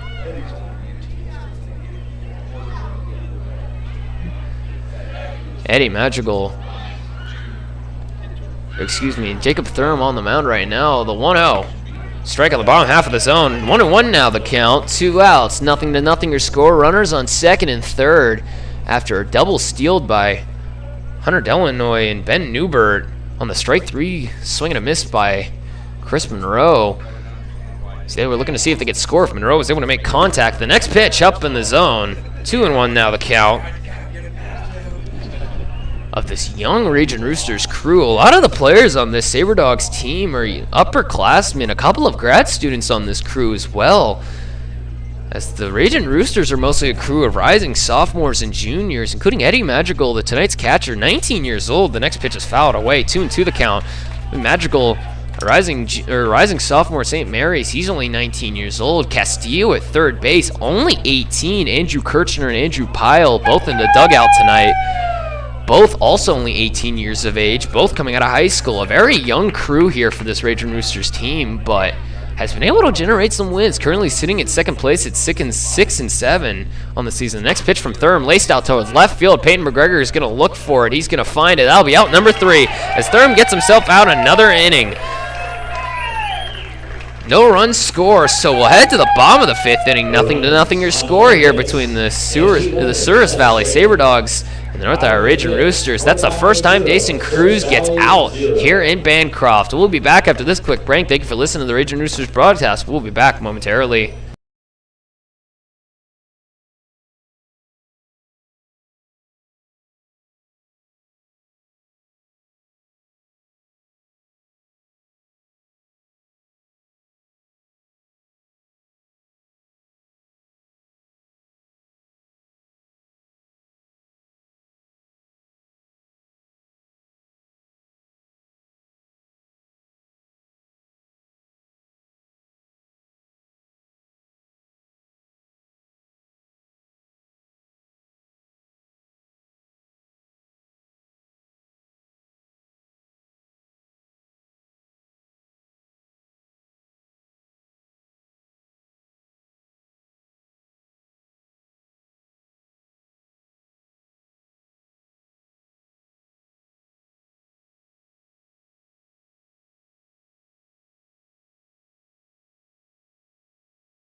Everyone, and welcome back to Bancroft, Iowa. 0-0 your score here in the bottom of the 5th inning as 8 o'clock strikes here in Bancroft. Caden Miller will come up to the plate, already 1 for 1 tonight for him. Centralia Community College product came up with an infield single over to the left-hand side, excuse me. As Cameron Woolman was not able to make the play from shortstop, had one really deep in the hole at short, was not able to make the jump throw to Monroe, so he'll come up now. With nobody out, nobody on, is the first pitch to him will be a strike over the heart of the plate. 0-1 the count. Musselman continue to work here, 64 pitches through 4 innings of work. He'll get into the 5th inning here and continue to work here. The next pitch, big swing and a miss from Caden Miller. 0-1 now the count.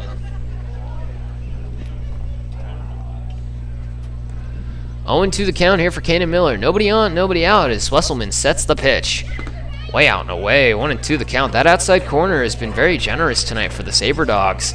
Not so much for the Ragin Roosters whenever they've been on the mound. As a couple of called third strikes for the Ragin Roosters on outside pitches that they have not liked. The 1-2, way inside, 2-2 now the count for Caden Miller. We sit here in the bottom of the 5th. The Souris Valley Sabre Dogs and the North Iowa Ragin Roosters tied at 0.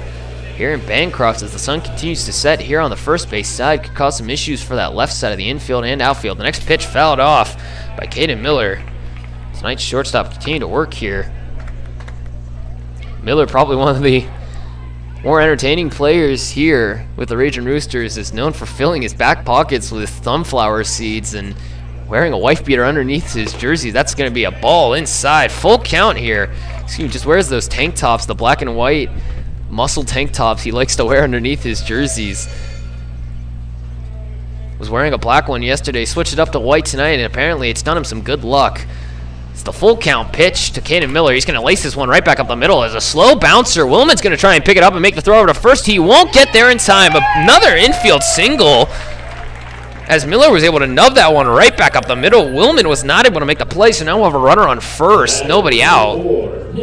So now Nick Eastham comes back up to the plate. Eastham out of Midway U.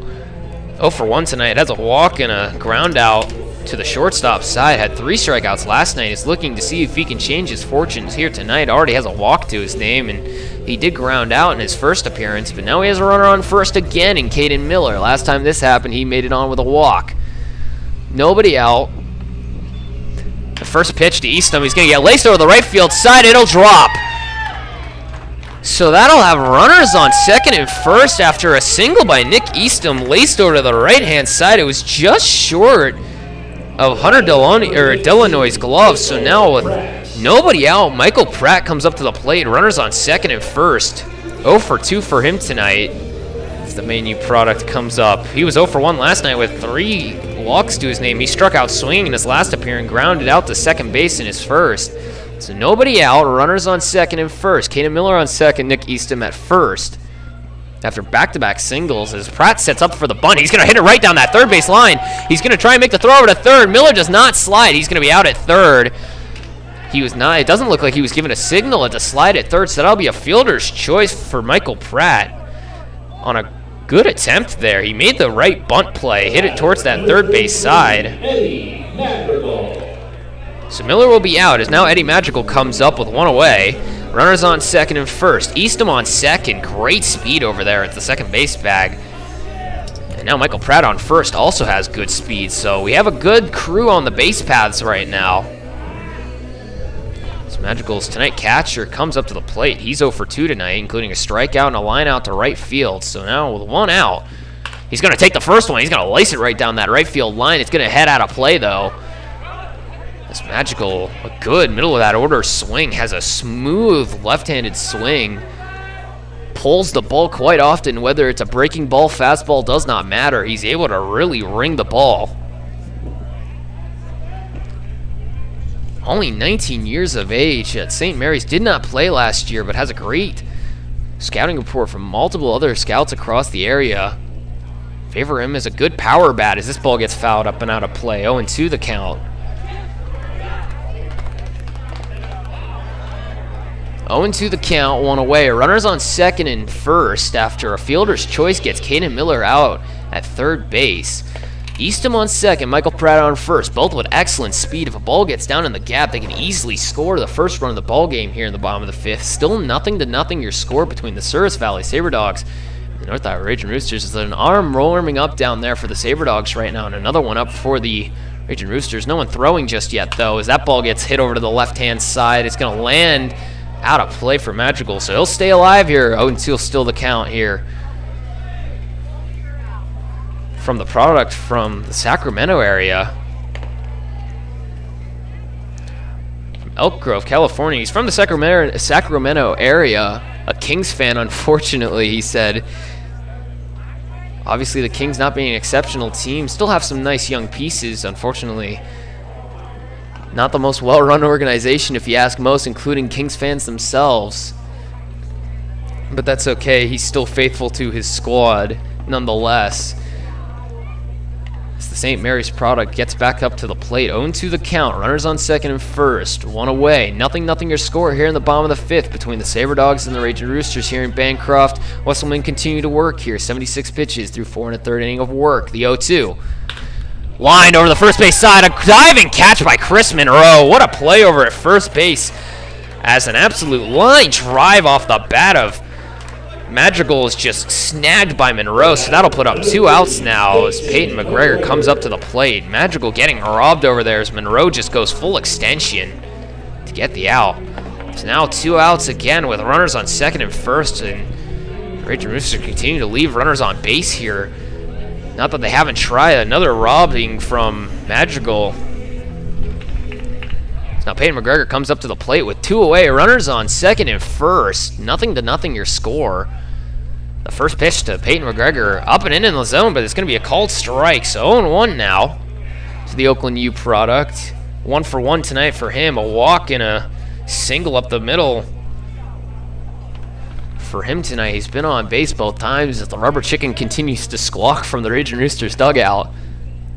So someone checks the runner at second. The pitch up in the zone. 1-1 now the count. Nick Eastham on second. Great speed on the base paths. 18 stolen bases at Midway last season. Only caught a single time.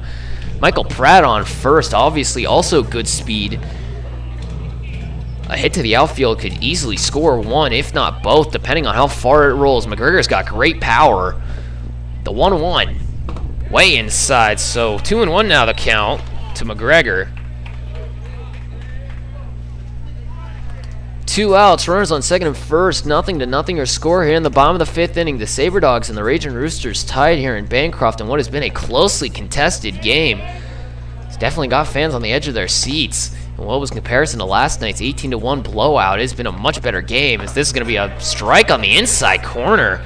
2-2 the count, as McGregor didn't really like that one either. As the tall left fielder will look to see if he can keep himself alive here, keep this inning going, see if he can score the first run here for the Ragin Roosters. Already 1 for 1 tonight with a walk as well, looking to see if he can get on for a third time here. So Wesselman continues to work 81 pitches. The 2-2 pitch. Strike 3 on a swing and a miss, and that's another swing and a miss, and another 2 batters left on for the Ragin Roosters. So Wesselman continues to work here through 5. We'll head to the top of the 6th inning. 0-0, still your score here as the Sabre Dogs and the Ragin Roosters are tied. We'll be right back after this quick break. Thank you for listening to the North Iowa Ragin Roosters broadcast. We'll be back momentarily.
Hello everyone and welcome back to Bancroft, Iowa. We sit here in the top of the 6th inning, 0-0 your score. Number 4, the beer batter, Jake Barlow. Jake Barlow comes up to the plate for the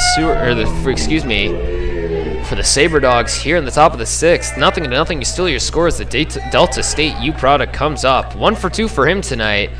Jacob Thurm continues to work here for the North Iowa Ragin Roosters. 91 pitches through 5 innings. That's going to be a strike on the inside corner. 0-1 the count. I didn't get to talk about this last time. Magical was up to the plate. Eddie Magical's tonight's backstop is actually related as the next pitch from Thurm is going to hit the batter, Barlow. That'll put a runner on as that's a hit by pitch from Thurm on the breaking ball that just released a little too early from the Northwestern College product as his catcher will give him a moment. Now Cameron Willman will come up to the plate. 1 for 2 for him tonight. The University of New Mexico. Tonight's shortstop has had a couple of tough plays in the shortstop hole. Has made some good defensive plays, unfortunately just did not make the outs, but has made good plays nonetheless. We'll have a runner on first, nobody out. Saying before with Eddie Magical, he's related to the Chicago Cub Nick Magical. One of the players traded from Chicago to Chicago Cub, from the White Sox to the Cubs, so that's a ball up in the zone from Thurm. So according to Eddie Magical, he is related to Nick Magical, the MLB player of the Chicago Cubs. As Eddie continued to work through the ranks here in St. Mary's, he's getting some appearances here in Bancroft. That's a strike over the heart of the plate, so 1-1 now the count for Cameron Willman, who again 1 for 2 tonight for him as Barlow reaches on a hit by pitch and a curveball that nailed him right in the back, unfortunately. Nobody out as Willman sets for a bunt and Thurm will make a fake throw over to first. 0-0 your score here in the top of the 6th between the Souris Valley Sabre Dogs and the North Iowa Ragin Roosters. This has been again a closely contested game. 18-1 was the score last night. Now, obviously a very different ball game here as Thurm continues to work. Has been excellent tonight. The next pitch, ball out and away. It's going to be a throw down to first, and McMinn didn't realize that the runner was moving, so Barlow's going to make it into second base.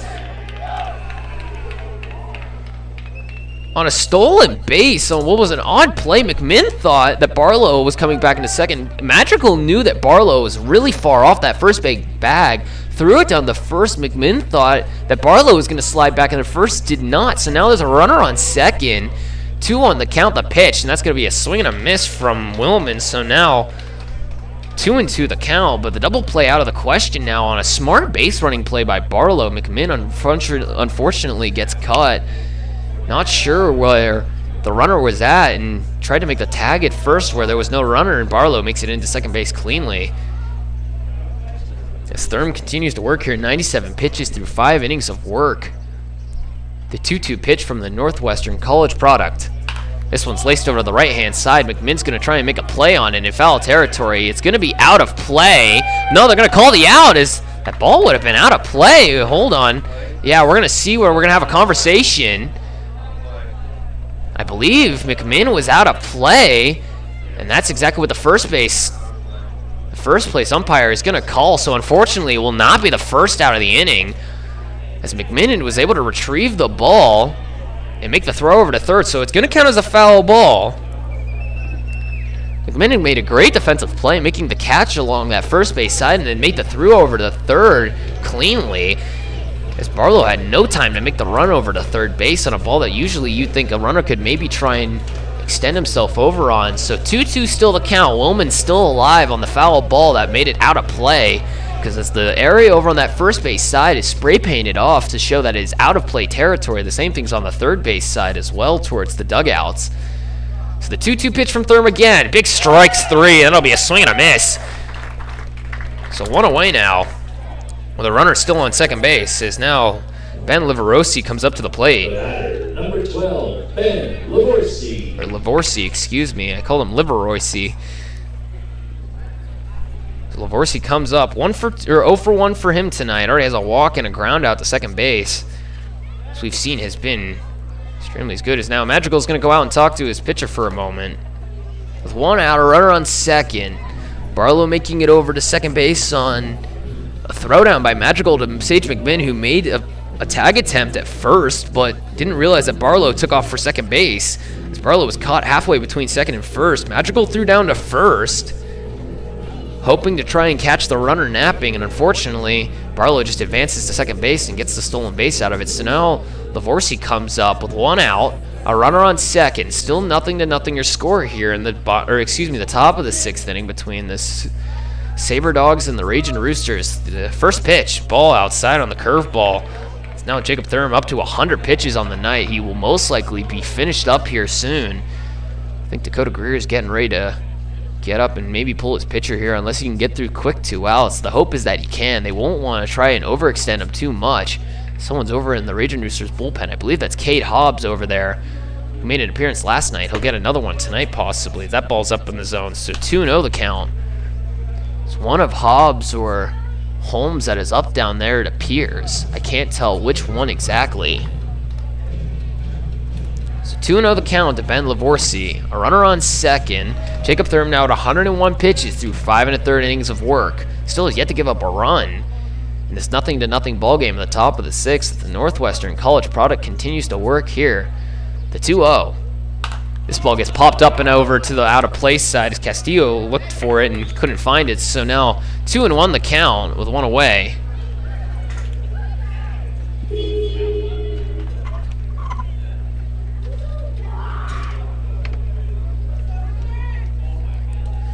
.820 hits on the clock here in Bancroft, Iowa. The 2-1 here in the count for Ben Lavorsy with one away, a runner on second. No score is Thurm will make the turnover towards second. No throw though. Still 0-0 your score here in the top of the 6th inning between the Souris Valley Sabre Dogs as time is called by the home plate umpire and the North Iowa Ragin Roosters here in Bancroft. As the sun continues to set here, 8:20 on the clock here in Bancroft, Iowa. The wind continuing to blow from right to left as the breeze continues to blow up through here for the press box at a nice 9 to 10 mile an hour pace. The 2-1 pitch from Thurm. This one's going to get laced out to Nick Eastham in center field. He's going to sit right underneath it. He's going to try and see if he can get a running start on it. He will. He's going to make the throw in. A great throw from Nick Eastham. He has a great arm out there, and he made sure to show it there. So that'll be 2 away as Barlow made a couple of steps and realized, maybe not. Maybe I'm going to stay put. So 2 outs now as Jesus Rojas comes up to the plate. Or excuse me, now we're going to have a pinch hitter.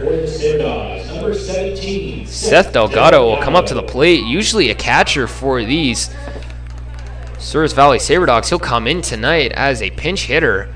Obviously makes sense with how hot he was last night. So with 2 outs, Seth Delgado comes up to the plate. Traditionally a catcher. Was last night's backstop, now being replaced by Ben Lavorsy, who just flew out to center field. Next pitch to Delgado is going to get hit straight up and out of play, so 0-1 the count to him. Delgado last night, 4 for 5, had a home run to his name, had 3 RBIs and 2 runs, was also another excellent source of offense in the back half of that lineup, the Oklahoma Westland product. As he now sits up with 2 outs, a runner on second base, 0-0 your score here in the top of the 6th inning as Jacob Thurm continues to work now at 104 pitches. This will most likely be his last inning of work. The next pitch, this one's laced over the right center field gap. Will Michael Pratt make it to the ball? We shall see. He will. Out number 3. That's 6 straight innings for Jacob Thurm. Continues to be dominant. That'll most likely be his final out of the ball game, but a great play out there by Michael Pratt chasing that ball down in the right center field gap. We'll head to the bottom of the 6th. Still 0-0 your score. The Sabre Dogs and the Ragin Roosters tied here. We'll be right back after this quick break. Thank you for listening to the Ragin Roosters broadcast. We'll be back momentarily.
Hello everyone and welcome back to Bancroft Memorial Park here in Bancroft, Iowa. 0-0 still your score here as we enter the bottom of the 6th inning. A new pitcher on the mound for the Souris Valley Sabre Dogs. Ethan Swanson out of Northwestern Oklahoma State. A 1.2 ERA on 7 innings of work. 15 strikeouts has been actually excellent for the Sabre Dogs. Now Sage McMinn comes up to the plate to lead off the inning here.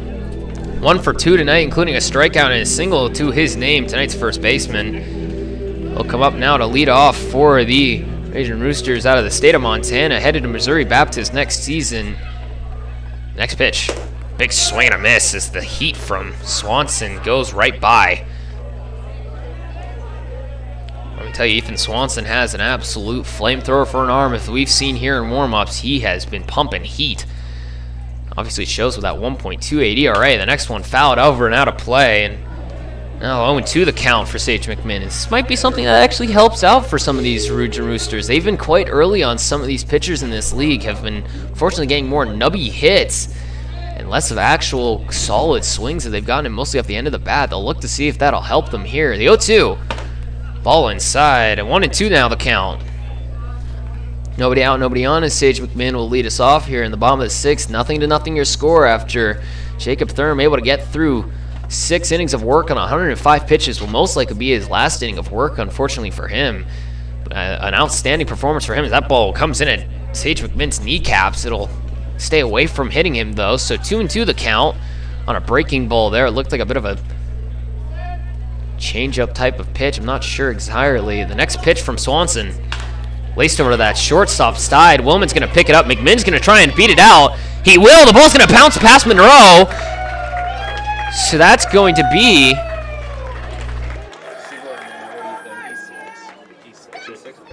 We're going to call this error by Willman as he tried to make the bounce throw over to Chris Monroe at first. Unfortunately, he won't get the out, though. So now Jordan Kelly's going to come back up to the plate here. Kelly already 0 for 2 tonight, including 2 strikeouts to him, unfortunately, for the Australian native. But he'll look to see if he can change his fortunes here as Sage McMinn arrives on first off of a throwing error by Cameron Willman. So nobody out, runner on first. 0-0 your score here as Swanson continues to work. The first pitch to him, a check swing, fouled over. So 0-1 the count. Swanson, again, still pumping heat out of Northwestern Oklahoma State. With an odd 3/4 style of pitch. It doesn't really matter for him, though. He is throwing that baseball, a flamethrower on the mound, it appears. 1.28 ERA, 7 innings of work, over 15 strikeouts. He has been excellent, as most of these Sabre Dog players have been this entire season, especially from that pitching staff and that middle of the order in the hitting. So the 0-1 count of Jordan Kelly down in the zone. 1-1 now the count. So Wesselman's night ends on 5 innings of work. 5 innings, 9 strikeouts, 2 walks, only gives up 5 hits, and what was an outstanding effort for him tonight. Unfortunately, he gets the hook early on only 87 pitches. The next pitch, Jordan Kelly takes a big swing and a miss. Now it's 0-2 now in the count. As the heat just comes up and in on his hands, and he's not able to catch up to that one, unfortunately. As the Australian native continues to work here.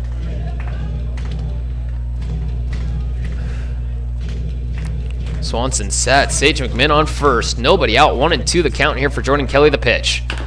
Hits it and numbered over to the left-hand side. The third baseman, Cruz, is going to try and get it. He won't get it in time. Sage McMinn falls over down at second base, though. He's going to get back up, though, as the ball makes it past. So that's going to be an infield single for Jordan Kelly on a bit of a nubby ground ball. So McMinn makes it into second base. Number 3, Cameron. So now Cameron Rendoni comes up to the plate. Runners on second and first for the local boy from Algona out of Grandview University. Nobody out for the second baseman. The corner's in for the Sabre Dogs. They know that a bunt attempt is quite possible. It's already happened once tonight. Michael Pratt made an attempt earlier. McMinn on second, Jordan Kelly on first. The pitch from Swanson down in the zone. 1-0 the count as Rendoni doesn't look to be sent into square just yet. He'll look to see if he can get a swing off, possibly. Nobody out here in the bottom of the 6th. 0-0 your score between the Sabre Dogs and the Ragin Roosters. They're looking to see if they can give the Sabre Dogs loss number 2 on the season. This is another small ground ball as the pitcher Swanson drops it. And that's going to be an error on the pitcher Swanson. So now the bases are loaded. And with nobody out, Swanson just tried to scoop it, and unfortunately he just drops the ball. Number 24, Robert Castillo. Now Robert Castillo comes up, and only his 4th plate appearance here in Bancroft with the North Iowa Ragin Roosters. He's got himself a massive opportunity. Nobody out, the bases loaded, going up against one of the hardest throwers we've seen here in the Expedition League, and we'll see what he can do. So now Ethan Swanson gives up a leadoff error off of the throw of Cameron Willman, an infield single to Jordan Kelly on the third base side, and now an error by Swanson as he tried to scoop a ball for Rendoni. So now the bases are loaded, the infield is way in. For Robert Castillo, the high schooler headed for Long Beach State next season. Strike on the outside corner as Swanson continues to pump heat. Now at 12 pitches and has yet to record an out.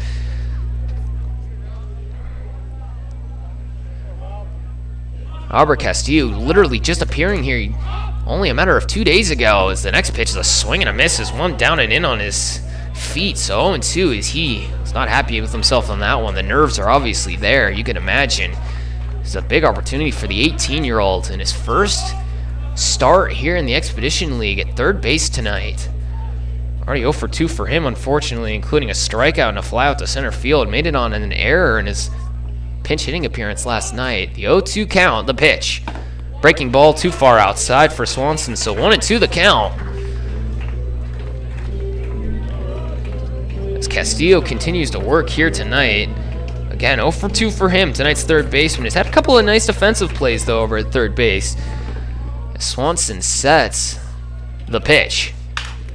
Castillo's going to get enough of it off the end of the bat. It sounded like it broke. It did. He's going to go for a new bat. He got it off the very end of the bat as he shot it down the first base line. If he had kept it fair, it would have probably bounced off the bag. It would have probably been an infield single for Castillo, possibly, saying that Monroe wouldn't have been able to pick it up, but it would have probably scored a run. So still 1-2 the count for Castillo. Castillo's going to hear the hype from his dugout. Ethan Swanson sets the 1-2. Fouled off again, so still staying alive. The 18-year-old will not go down without a fight. And what is probably one of his first appearances here, going to be an arriving freshman at Long Beach State out of Glendora College, out of San Dimas High School. He's got one of the biggest opportunities that the Ragin Roosters have had all season. The 1-2. Fouls it off again. He's staying alive. Castillo arriving here on the 13th, making appearance last night in a pitch hit attempt where he arrived to first base on the error by the second baseman Barlow last night. 0 for 2 tonight with a strikeout and a fly out to center field. He'll look to see if he can get himself his first official hit for the Ragin Roosters, or at least his first official RBI here. Nobody out, the bases loaded. Sage McMinn on third, Jordan Kelly on second, and Cameron Rendoni on first. The 1-2. Lines it down the third base line. It just lands foul. Sage McMinn had a jump over that one. Castillo was sitting on that. It was inside on his hands. He's able to keep it. So Swanson now up to 18 pitches. Still has yet to record an out. As the flamethrower with a 1.28 ERA over 15 strikeouts on 7 innings of work. Someone who has pretty much averaged over 2 strikeouts an inning. We'll look to see if he can get himself that first out here. The 1-2 to Robert Castillo. Fouls it off again. He continues to stay alive.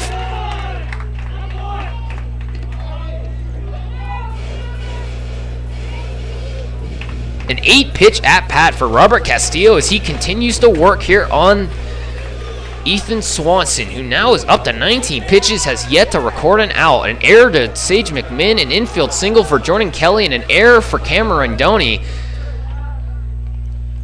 The 1-2. Castillo hits it in the infield. Will McMinn be able to make it home? He will in time! McMinn scores! Here comes Jordan Kelly from second! He's gonna score standing! 2-0 your score! The Ragin Roosters score 2 on an infield fielder's choice from Robert Castillo. Willman tried to make the throw to home. Sage McMinn pretty much took out the catcher, but the ball wasn't gonna make it home in time anyway. So Castillo makes it all the way to second base. Caden Miller.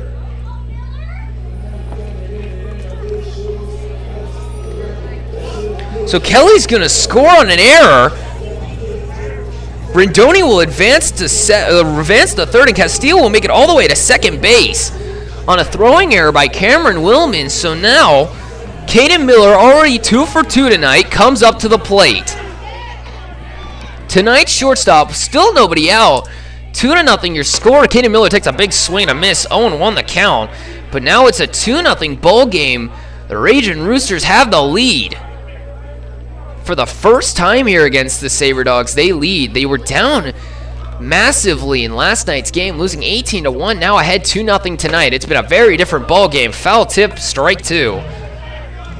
As Caden Miller looks to try and catch up to the heat here of Ethan Swanson. Now up to 22 pitches, has yet to record an out. Gives up 2 runs here on a fielder's choice and a throwing error by Cameron Willman, as this ball gets foul tipped by Caden Miller. He looks like a excuse me swing there, as his face said it all.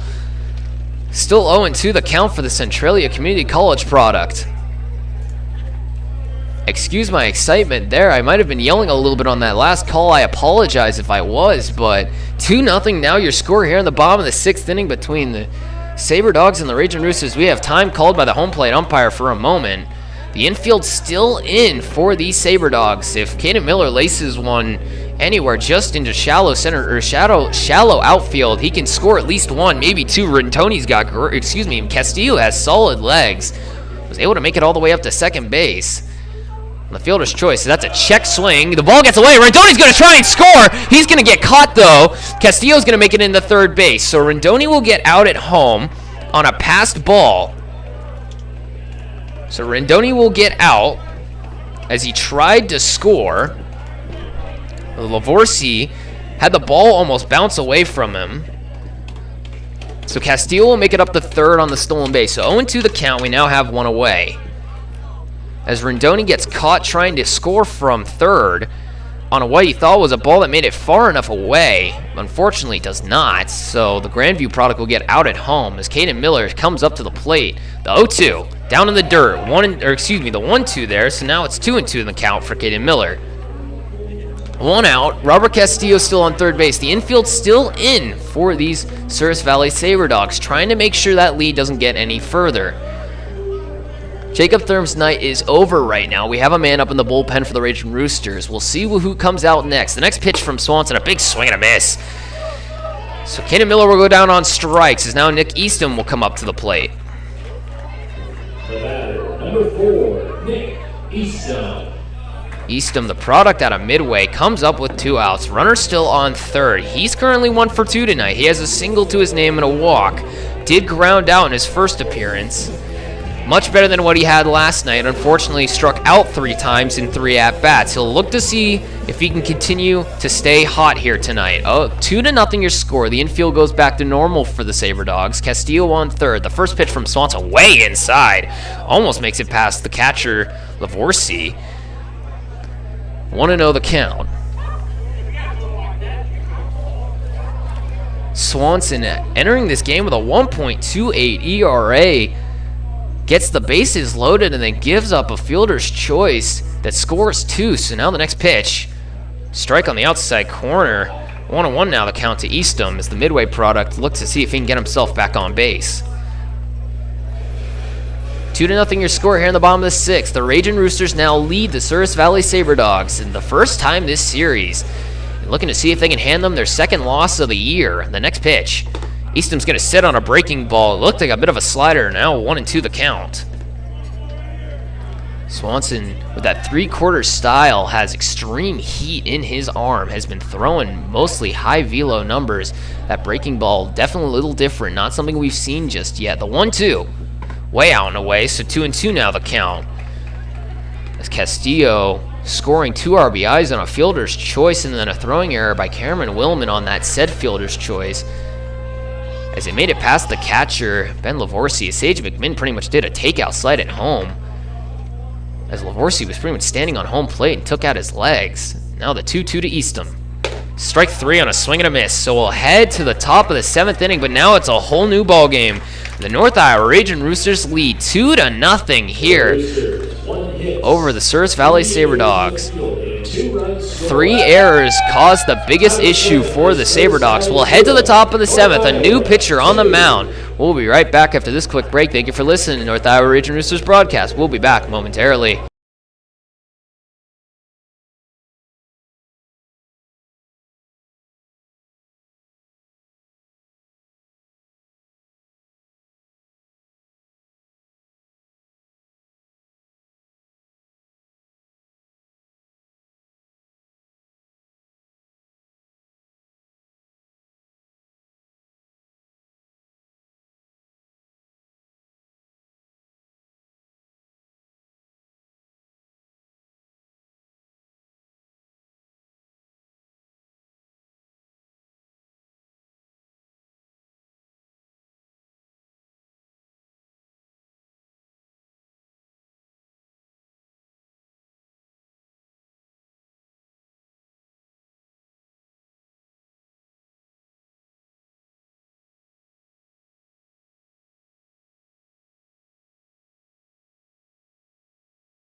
Hi everyone, and welcome back to Bancroft Memorial Park here in Bancroft, Iowa. 2-0 your score here as we enter the top of the 7th inning, and we have a new pitcher on the mound. Jacob Thurm's night ends.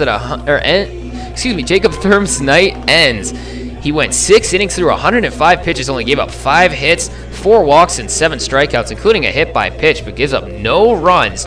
We'll now have a new man on the mound. Spencer Holmes out of Buena Vista University. Don't let the numbers lie to you. He's actually been quite efficient as a bullpen arm this season. His loss coming from the start and that bloated ERA, coming from his very first start where he wasn't able to make it very far into the ball game, has been excellent mostly as a relief arm now for these Ragin Roosters. Threw a scoreless couple of innings in his last couple of appearances. So we'll look to see if he can keep that streak going, as now we have a Luis Palayo come up to start. Number 10, Luis Palayo. Palayo comes up to start the inning off, the leadoff man.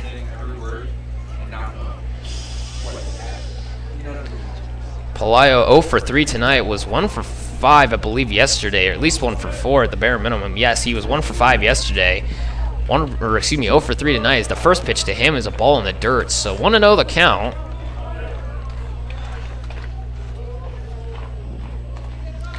Nobody on, nobody out as Palayo will start off the inning. 2-0 your score here in the top of the 7th as the sun continues to set here in Bancroft. That's a strike over the heart of the plate. 1-1 the count. Holmes, the tall, hefty right-hander out of Buena Vista U, has had a special treatment here as more of a pitching coach for this Ragin Roosters squad as this ball gets lined over to Cameron Rondoni at second. He's going to make the knockdown throw. The throw to first.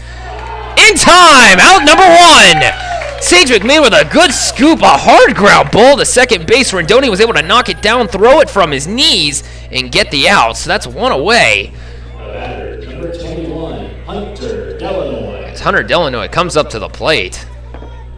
Out of Wayne State U, he's already 2 for 3 tonight. He's been excellent at the plate for the Sabre Dogs. It's 1 away now after a great defensive play by Cameron Rondoni at second, moving all the way over to the second base, or excuse me, closer to the second base side. Makes a throw from his knees. Sage McMinn makes the dig at first and gets out number 1. Now Hunter Delaney comes up. 2 for 3 tonight for him, including a strikeout swing and his 2 singles to his name as that ball gets fouled up and out of play. 0-1 the count. Spencer Holmes coming in for relief of Jacob Thurm, who went 6 innings, 105 pitches, 5 hits, 4 walks, 7 strikeouts, gave up no runs. I mean, what was an excellent start for him in his first start here with the Ragin Roosters.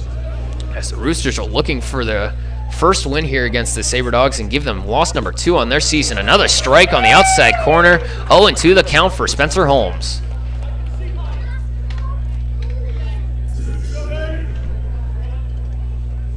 Spencer Holmes in his last couple of appearances threw some clean innings against the Pure Trappers in games 1 and 2 and the last time they were here in Bancroft. Has not made an appearance since that I'm aware of, but he'll now look to see what he can do here. The 0-2. Breaking ball out and away. 1-2 now the count for the Buena Vista U products from the Iowa region. Another late addition for this Ragin Rooster squad. He has been more of a pitching coach style of guy, has a great IQ as a pitcher that we have discovered this year.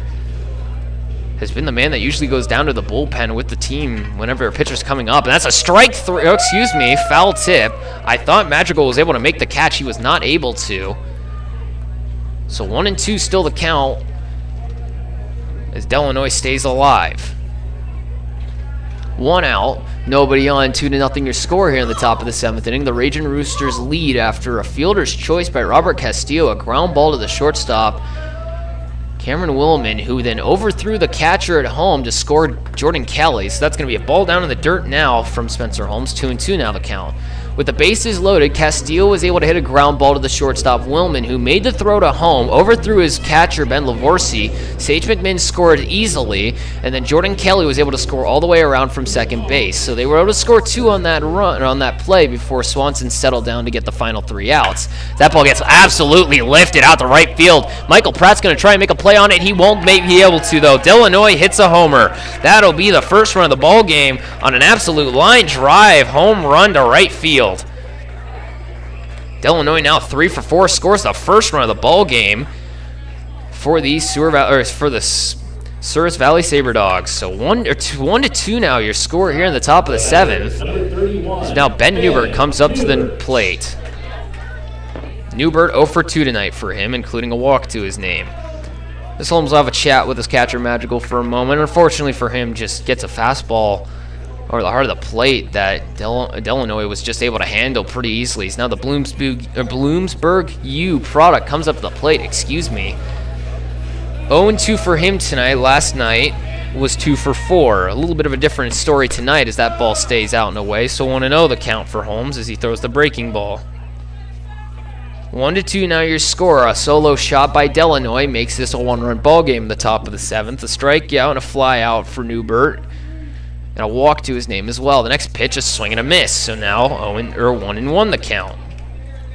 1 out, still nobody on. Spencer Holmes continues to work here. The Buena Vista U product coming in relief of Jacob Thurm, who had not given up a single run through 6 innings of work. The next pitch, check swing. Did he go? No go. So 2-1 the count. So the first base umpire is going to hear it from the crowd a little bit here. So 2-1 the count, 1 out, nobody on. Ben Newbert waits the pitch. Down to the dirt from Spencer Holmes, so 3-1 now the count. As the Buena Vista U product just tries to get himself through this inning cleanly. Already given up a solo shot to right field as Michael Pratt looked up to see if he could make a play on it. Could not as it bounced off that netting over on the right field side. It's the 3-1. Fouled up and out of play. Full count now for the DH from Bloomsburg U. Traditionally an outfielder for this Sabre Dogs squad. Has not done so just yet in this series against the North Iowa Ragin Roosters. It's been an interesting color matchup as well tonight. The powder blues for the Sabre Dog, the reds for the Ragin Roosters. Not a jersey that's been very good luck for them. As a nice catch by Caden Miller at shortstop. An absolute line drive. Caden Miller makes the jump, gets out number 2. He jumped up to make the snag there. What a catch by the Centralia Community College product. Now Chris Monroe comes up to the plate. Monroe, ever so dangerous. The first baseman was 3 for 3 last night with 2 walks. Tonight he's 1 for 3. Not as efficient tonight, but is still ever so dangerous. The first pitch from Holmes. Foul tip, strike 1.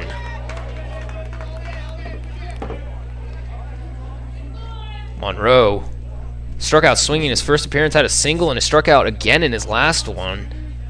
Not the same player as he was last night, but that's going to be strike number 2 on the outside corner. So 0-2 in the count now to Monroe.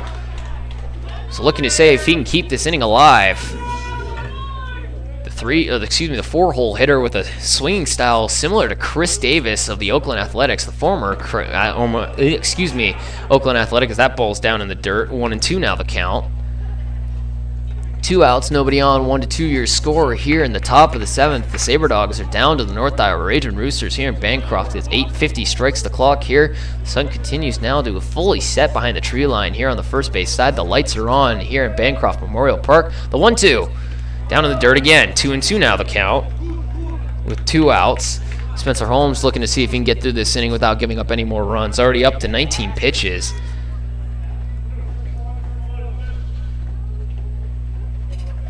Nobody else up in the bullpen right now for either side right now. So Swanson will continue to work in the next inning here for the Sabre Dogs. So Monroe will look to see if he can get himself on base here. The next pitch from Holmes, down in the dirt, just a little too low. So full count. It's a good pitch from Holmes. I said down in the dirt, but in all honesty, it was just a little low. So full count now, 2 outs, nobody on. Chris Monroe will look to see if he can extend the inning here for the Sabre Dogs. Spencer Holmes looking to see if he can get through this inning. The full count pitch. Strike 3 called. Out number 3. That's the 3rd strikeout for Chris Monroe tonight. He's going to complain to the home plate umpire about that one. As we'll head to the bottom of the 7th inning. 2-1 your score. A solo shot off the bat of Hunter Delanoy makes this a 1-run game, but the Ragin Roosters still lead. We'll be right back after this quick break. Thank you for listening to North Iowa Ragin Roosters broadcast. We'll be back momentarily.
Hello everyone and welcome back to Bancroft Memorial Park here in Bancroft, Iowa.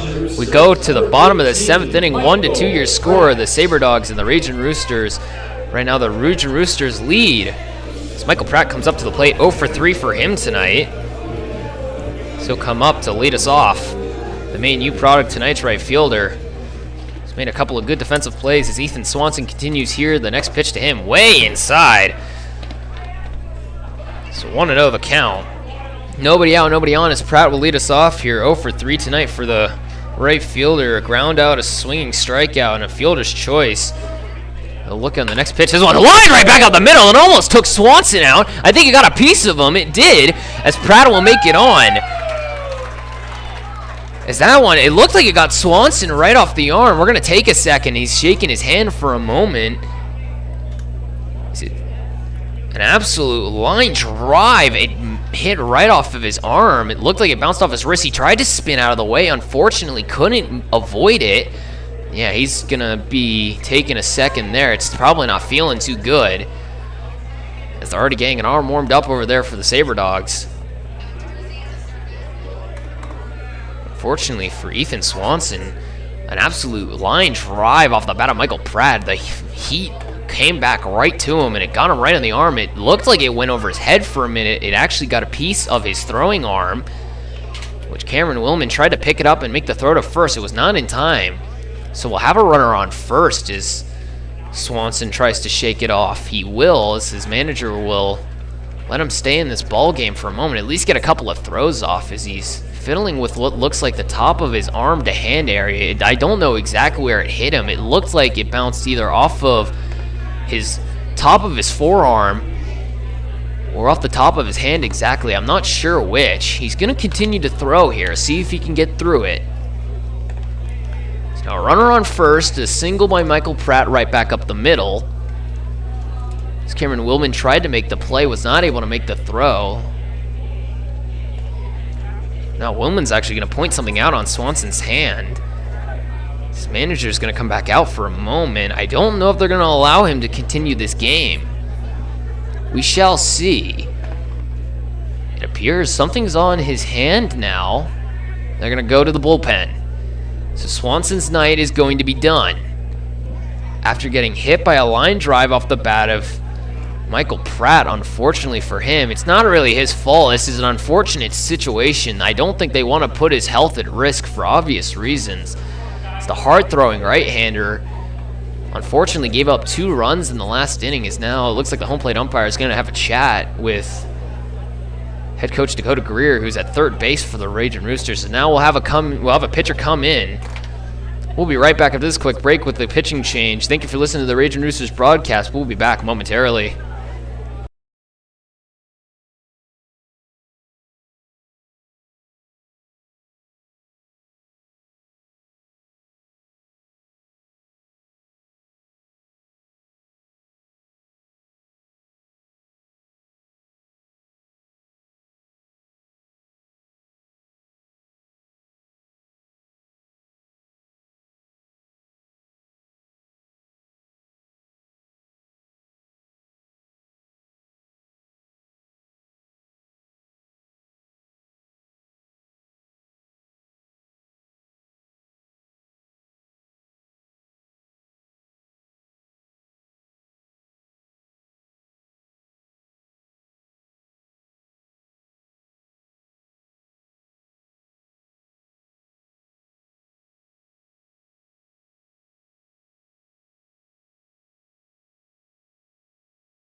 Hello everyone and welcome back to Bancroft Memorial Park here in Bancroft, Iowa. 2-1 your score here in the the bottom of the 7th inning. After a line drive single off of Michael Pratt's bat, he unfortunately hit the hand of Ethan Swanson. Swanson got checked out by the home plate umpire, who said, "I think this is time for you to get off the mound." Unfortunately for him, his night will end at only an inning of work. So now we have Tyler Elliott on the mound at Coe College. 4.26 ERA on the season, only 6 innings of work, 8 strikeouts. Not really a strikeout machine, but obviously averages 1 per inning at the bare minimum. So we'll see what Tyler Elliott can do. As we're going to have Eddie Madrigal come up to the plate. Madrigal 0 for 3 tonight, but has been quite effective at the plate. Had a strikeout in his first appearance, lined out to right, and it was snagged at first by Chris Monroe in his last appearance. So we'll now see what the tall right-hander for the Sabre Dogs can do. Nobody out. Michael Pratt on first after the single that bounced off the arm of Swanson. It was an absolute missile back to the mound as Swanson, who throws quite a lot of heat, had the ball shot right back at him and unfortunately hit him right on what looked like the high forearm to wrist area, if not onto the top of his hand. I'm not sure exactly. They were pointing all along that way, so I'm not sure where exactly it hit him at, but it was along that part of his arm on his throwing hand, so they called on him to be removed from the ball game, and now Tyler Elliott will enter. It's Magical again tonight, 0 for 3. Tonight's tonight's battery has been quite effective with the bat. It was hitting 400 entering tonight's game. The cousin of Nick Madrigal, according to Eddie, the Chicago Cubs outfielder in the MLB level, is now Eddie will make his way through the college level. He's a sophomore at St. Mary's College. Did not play last season at the age of 19 years old. He's got a lot of attempts here in Bancroft with the North Iowa Ragin Roosters.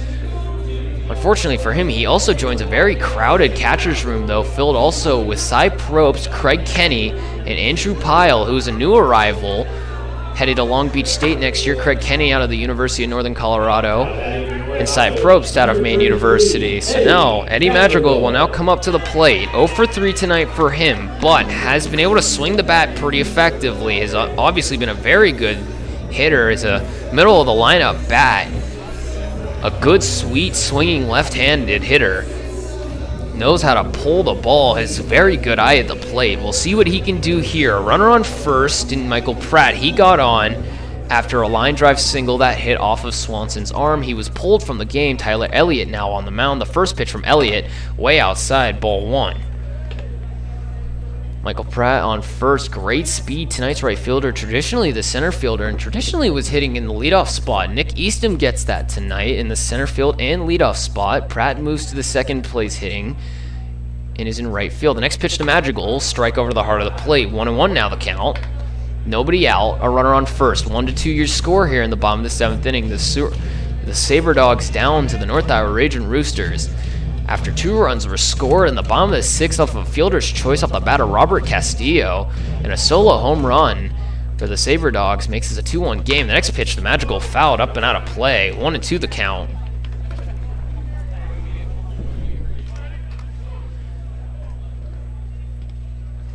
A home run off the bat of Delanoy last inning, and a solo shot off the pitch of Spencer Holmes, who unfortunately gave up a solo shot to right field. Hunter Delanoy make it for his second hit of the ball game. 2 for 3 tonight for him. Is now Eddie Madrigal 0 for 3 tonight. 2 line outs over to the right-hand side and a swinging strikeout. The next pitch to him.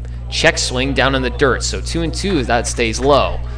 That's the St. Mary's product. The 19-year-old from Elk Grove, California, the Sacramento area, comes up here. He'll look to see if he can generate some more offense, as the center fielder for the Sabre Dogs is more over towards the left-hand side of the outfield. The 2-2 pitch from Tyler Elliott.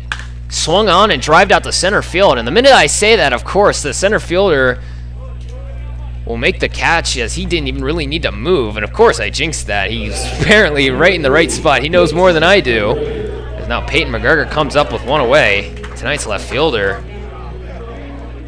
out of Oakland U comes up. He's already 1 for 2 tonight. And he'll have Michael Pratt still on first base with 1 away. So Madrigal now lines out the center. He's 0 for 4 tonight, unfortunately for him. McGregor out of Oakland U, 1 for 2 tonight, including a walk to his name and a single. He struck out swinging in his last appearance. The first pitch to him, inside, ball 1. 2-1 your score here in the bottom of the 7th. The North Iowa Ragin Roosters lead the Souris Valley Sabre Dogs 2-1 here in Bancroft. 9 o'clock strikes here in the Midwest. The wind continues to blow from right to left. The 1-0 pitch from Tyler Elliott. Down and away, 2-0 now in the count. It's the Co-College product coming in for Ethan Swanson, who was hit on a line drive off the bat of Michael Pratt, had to leave the game after being checked out through a couple of warm-up pitches, but couldn't get himself to continue through the rest of this game. The next pitch, McGregor's going to line it over the right-hand side. Will that land fair? It will not. It just hooks foul. So now 2-1 the count as McGregor lined that one absolute missile off his bat to the right-hand side. It just hooked foul, though I won't lie, the right fielder Delanoy was on the move. He could have easily made it to that ball as he shaded more to that right-hand side. McGregor more known for being able to pull it towards that left center field gap, as the left fielder is pulled in more towards left center. And now Michael Pratt's moving. He's on the move. That ball's going to get lined out to Peloy out in center field. Michael Pratt doesn't know where the ball's at. He might get tagged up at first base. He will. As Pratt was on the move, McGregor lines out to center field, and that'll be a double play. On a great play by Peloy, he was able to catch it as Michael Pratt got caught stealing. We'll head to the top of the 8th on an unfortunate play, honestly. The run was on. It was a swing by Peyton McGregor. I don't know if it was an intentional play for the hit and run to be on or not, but it ends up being out number 3. We'll be right back after this quick break. 2-1 your score. The Ragin Roosters lead the Sabre Dogs. Thank you for listening to the Ragin Roosters broadcast. We'll be back momentarily.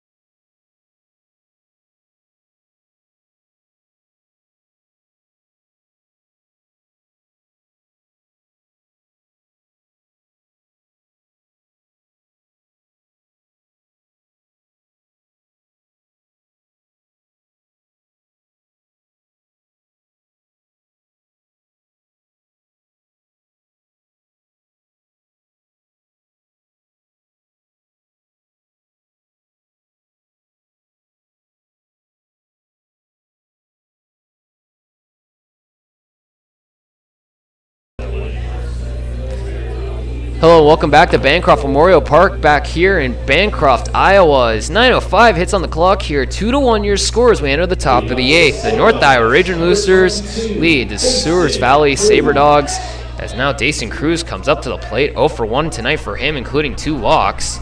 He'll now come up. One of the hottest hitters on this Sabre Dogs squad. It's not really lit it up tonight, unfortunately, for Sabre Dogs. He'll lead off the inning here with nobody on and nobody out as Spencer Holmes continues here. Already 21 pitches through an inning of work. The next pitch is from him, up and out. So want to know the count for the Buena Vista product. Tall right-hander. As we have a man down in the bullpen for the Ragin Roosters. Not sure who it is just yet. It's a little too far down the line for us to be able to tell. It's the next pitch from Holmes. Line right back up the middle. That'll be a single for Cruz as he's able to line that one back up the middle and stay hot. So now a runner on first, still nobody out, as Spencer Holmes gives up a leadoff single. So now Jake Barlow comes up to the plate. Jake Barlow 1 for 2 tonight, and he'll hear it from the crowd here as he is tonight's beer batter. If he strikes out, it's $1 off beer. He will hear it from this Bancroft crowd. 1 for 2 tonight already for him, including a single to left and grounded into a fielder's choice. He was also hit by a pitch. So the next pitch from Holmes is going to get fouled up and out of play. Don't hit my Honda, please. That one ends up over on the right-hand side. 0-1 the count. 1 to 2 your score here. The Sabre Dogs are down to the Ragin Roosters here in the top of the 8th inning. 2 runs scored on a fielder's choice off a ground ball of Robert Castillo in the bottom of the 6th. A solo homer off the bat of Delanoy in the top of the 7th is now making this a 1-run game. The next pitch, a check swing. Did he go? He did not, and it looked like he went around, but the infield umpire was over near the second base side. I don't know if he could see from where he was standing. So Barlow's able to hold up. So 1-1 the count. Nobody out. Cruz on first after a leadoff single. The next pitch is going to be fouled up and out of play over to the right-hand side towards traffic. as the Bancroft crowd is going to let Barlow hear it. They want that beer $1 off, let me tell you. 1-2 the count. 1-2 your score here in the top of the 8th. The Ragin Roosters lead the Sabre Dogs here in Bancroft, Iowa. Spencer Holm continues to work. The 1-2 pitch. Fouled up and out of play again. Still 1-2 the count. 27 pitches here for Spencer Holmes. Gives up a leadoff single. Has yet to record an out this inning. Was able to get through the inning last inning after giving up a solo shot to Hunter Delanoy. We continue to work here. In the top of the 8th inning, nobody out, a runner on first. 1-2 the count here to Jake Barlow. The Buena Vista product sets the pitch down in the dirt, so 2-2 the count. As the Delta State U product continues to try and see if he can generate some offense here. Not really been too much for the Sabre Dogs in comparison to yesterday. 7 hits tonight, only a single run. Same with the Ragin Roosters. The difference being is that it's been 2 runs for them. They still have 7 hits as well. In a defensive pitching matchup, the next pitch. Ball outside on the breaking ball. Full count for Jake Barlow as he was looking to check swing at that one. As the crowd's going to let him know. Full count, nobody out. Jason Cruz on first. A pitcher is warming up down there for the Ragin Roosters. Not sure who it is just yet, but it appears to be somebody down there. The full count pitch. Lined absolutely down the left field line. It's going to hook foul.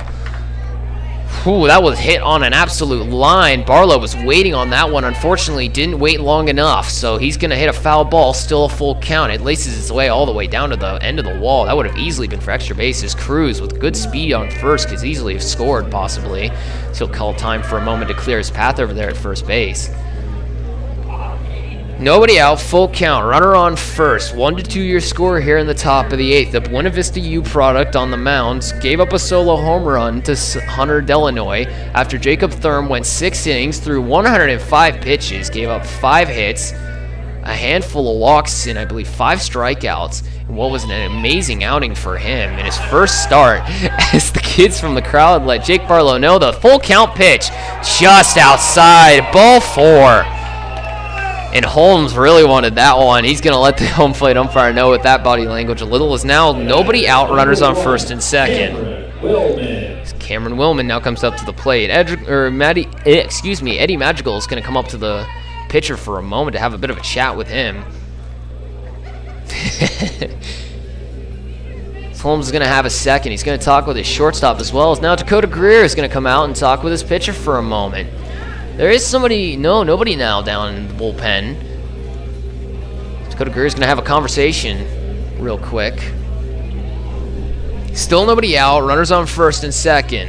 Spencer Holmes at 31 pitches now through an inning of work. Still has yet to record an out this inning. 1-2 your score. The Sabre Dogs are still down here as we sit in the top of the 8th inning, but we know that these Sabre Dogs are ever so dangerous. They are 15-1 on the season, and for very good reason. They won last night 18-1. That offense can explode at any minute. Cameron Willman comes up to the plate. He's 1 for 3 tonight, tonight's shortstop. Out of the University of New Mexico. Batting .214 on the season, had a pinch hitting appearance last night. He'll now have an opportunity to now. He's 1 for 3 again. He has a single in his first appearance, but struck out swinging in his last 2. He wants to see what he can do here.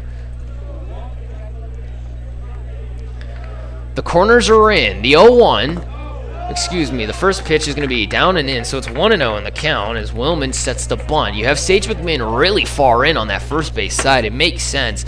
Obviously, Willman's going to try and hit towards the third base side as Castillo is going to stay at third. Runners on second and first, still nobody out. 1-2, a 1-2 the score here in the top of the 8th. The next pitch from Holmes, bunt attempt again, a strike on the outside corner. So now 1-1 the count.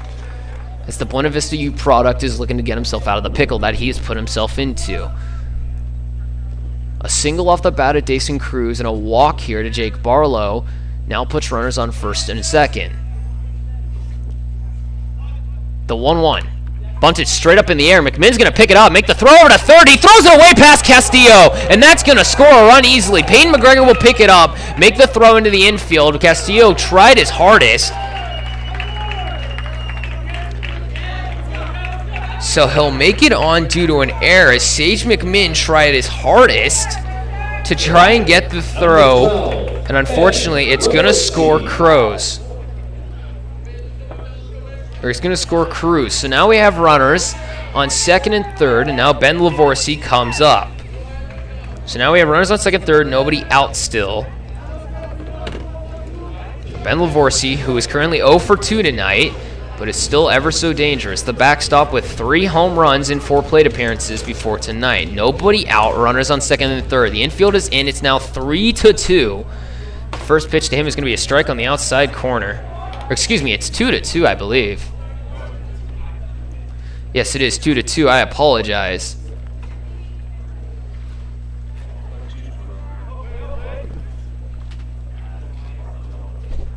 It's 2-2 the score here in the top of the 8th. Unfortunately, Spencer Holmes gives up a solo home run and now an error here. The next was a big swing and a miss. So 0-2 now the count.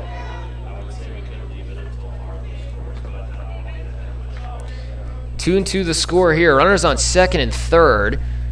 Nobody out still as Ben Lavorsi has an 0-2 count against him. The infield is in for these Ragin Roosters as the Sabre Dogs have come back now, scoring 1 in the top of the 7th on a solo homer, and now they score 1 here. They still are threatening with nobody out and runners on second and third. The next one is a swing and a miss, and Spencer Holmes gets a strikeout on Ben Lavorsi, so 1 away now. The batter, number 17, Seth Delgado. It's now Seth Delgado, who came in a pinch hit appearance, was last night's catcher. Tonight's left fielder has been an excellent source of offense. He's 0 for 1.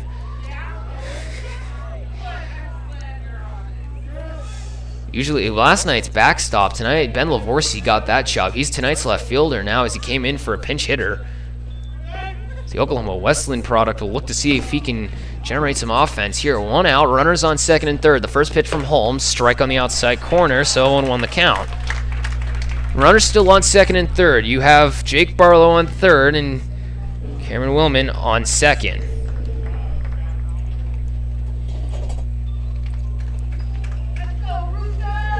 So now Eddie Magical is going to have a conversation with his pitcher really quickly, as well as the manager will have a talk with Seth Delgado. It looks to be a situational here. I wonder if a squeeze bunt is in the cards here. Jake Barlow has some decent speed over there at third. I wonder what the plan here for them is. It could be an opportunity. We're not entirely sure. It looks like they were having a conversation between the the next hitter, Leo, Seth Delgado, and the third base coach, as Eddie Magical went to talk to his pitcher. The infield is still in. Sage McMinn really far in on that first base side. Unfortunately, had the throwing error that makes this a tie ball game. 0-1 the count, 1 out. Runners on second and third for Seth Delgado. The Oklahoma Wesleyan product waits the pitch way outside, so 1-1 the count.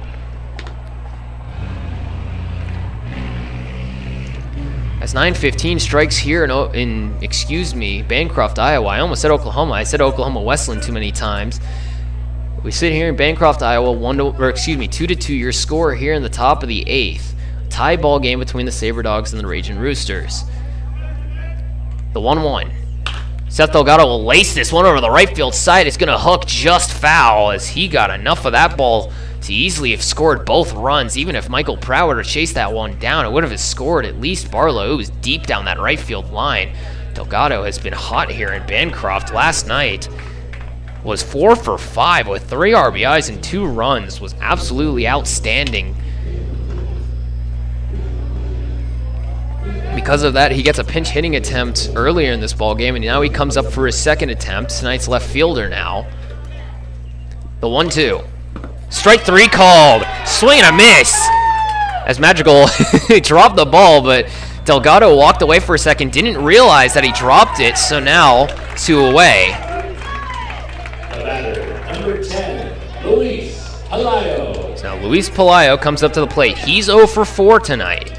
He's looking to change his fortunes. Last night he was 1 for 5. He's looking to see if he can go ahead and change that.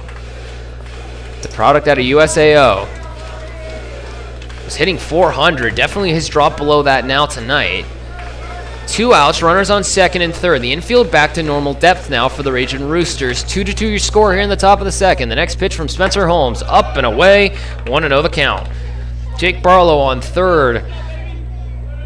Excuse me, Jake Barlow on third, Cameron Willman on second. Spencer Holmes continuing to work 42 pitches through an inning and 2/3 of work. I don't know if they'll continue to work him here into the ninth. We shall see. The 1-0, a big swing and a miss.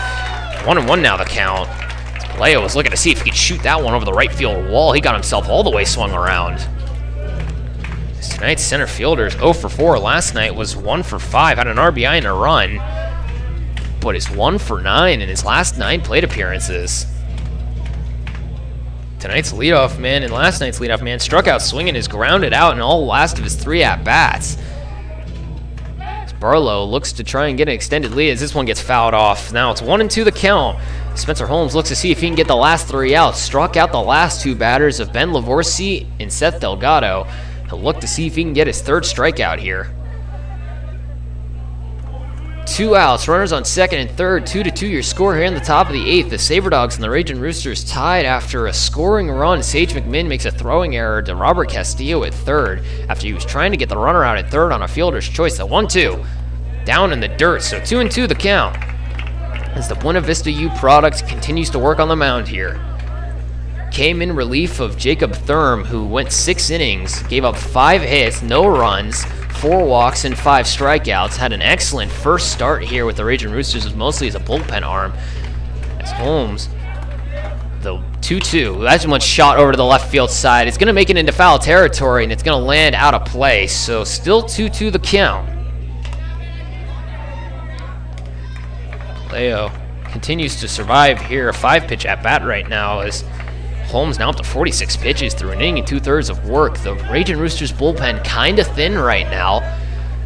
Not looking to spend many arms if they're going to be on the road here in the next coming days. The 2-2 shot out of play again. Still a foul ball, so 2-2 still the count. 2 outs, 2 runners on at third and second. 2-2 your score here. A whole lot of 2s on this scorecard as we sit in the top of the 8th. Bancroft, Iowa, the North Iowa Ragin Roosters tied with the Souris Valley Sabre Dogs after a scoring run in the top of the 7th and top of the 8th. The 2-2 count, the pitch. Foul tipped, again, staying alive.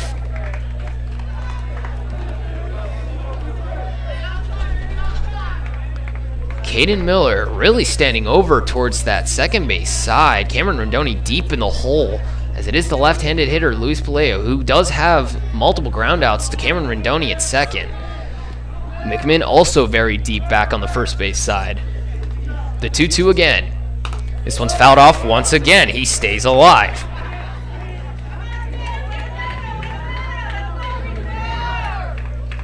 An 8-pitch at bat now for Luis Paleo.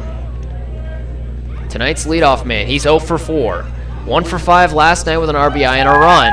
1 for 9 in his last 9 appearances here in Bancroft. Spencer Holmes sets the 2-2 again.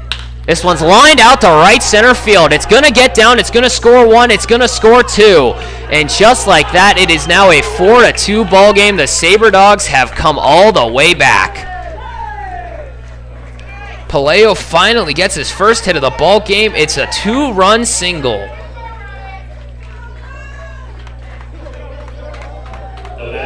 Number 21, Hunter Delanoy. As Hunter Delanoy comes back up to the plate, hit a solo home run in his last time up. He's 3 for 4 tonight. He has been one of that main forms of offense. Now 3 for 4, struck out swinging in his first appearance, had back-to-back singles up the middle and onto the right-hand side. Now has a home run over the right field fence as well. So 2 outs, a runner on first. 4-2 your score now after a 2-run single off the bat of Palloy as that ball gets fouled up and out of play. So 0-1 now the count. As the Wayne State U product steps in here. Already has a solo home run to his name tonight and 2 singles. One that went over the right field wall to make this a 1-2 ball game. Now 4-2, unfortunately, Spencer Holmes gives up 3 runs here in the top of the 8th. Although not all of them due to his fault, as Sage McMinn had a throwing error. The third baseman, Robert Castillo, who was not able to block it. Unfortunately, the ball made it way wide as the next pitch is a strike on the inside corner. So now 0-2 the count for Spencer Holmes. So look to get himself out of this inning. Unfortunately, was not able to get Paleo out of as he got into an 8-pitch at bat, 2-2 the count, lined one into right field. Michael Pratt was not able to get up and throw it in time before the 2 runners can score. Cameron Williams was able to score all the way around from seconds. Great speed for him. Holmes checks the runner at first. The 0-2. The runner is on the move. It's going to be fouled off, though, so he'll go back to first base as Paleo is on the move. So 0-2 the count. 4-2 your score now. The Sabre Dogs lead the North Iowa Ragin Roosters here in the top of the 8th. After Jacob Thurm had an excellent outing, unfortunately, 4 runs now given up in the 2 innings pitched for Spencer Holmes. Well, an inning and 2/3, I should say, at 53 pitches now, unfortunately. Has given up a solo shot into right in the top of the 7th to the same batter, Delanoy, as this one's out and away. 1-2 now the count. And has given up 3 runs here. Although only one of them was technically earned. 4 runs given up here between an inning and 2/3 of work. He's looking for his 3rd out of the ball, or 3rd out of the inning, hoping to go to the bottom of the 8th and see if they can generate some more offense. Holmes checks the runner at first. The Buena Vista product still on the mound. The 1-2 pitch. Fouled off again. Delanoy continues to stay alive. And once again, it's a similar situation where the runners are, not the runners, the Souris Valley Sabre Dogs continue to stay alive. They will not go down without a fight. They have done this all year long, and especially here in Bancroft. And only the 2 games that we have seen, they have been excellent hitters. Obviously scoring 18 runs yesterday in an 18-1 victory. Now it is 4-2 in a much closer ball game after Jacob Thurm goes 6 innings, giving up no runs on 5 hits. Before Spencer Holmes comes in relief of him, and unfortunately he's given up 4 runs. Only one of them earned, though.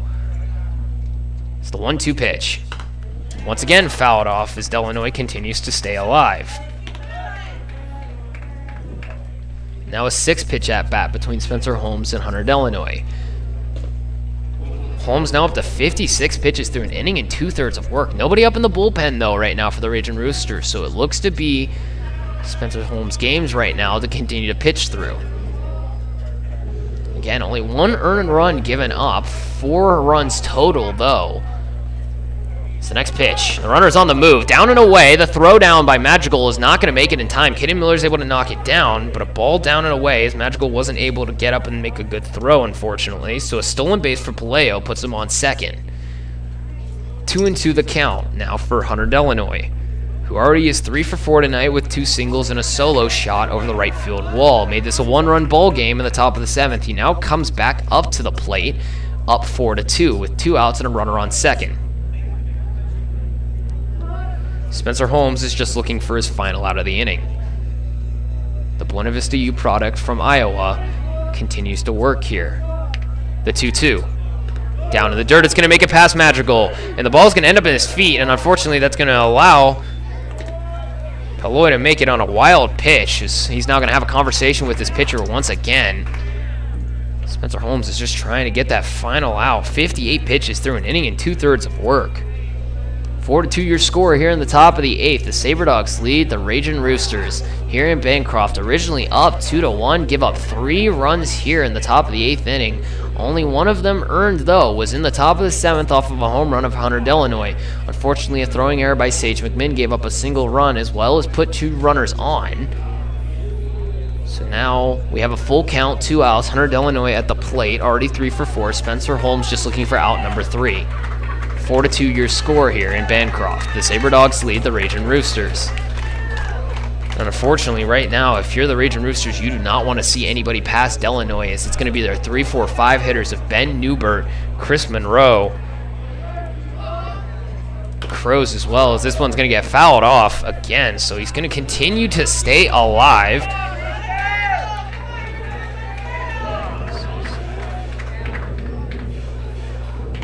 Now a 9-pitch at-bat for Hunter Delanoy. A full count, 2 outs, runner on third. A single could score 1 easily and make this a 5-2 ball game. Unfortunately for Spencer Holmes, he's not looking for that. His ball gets fouled off again. Now a 10-pitch at-bat.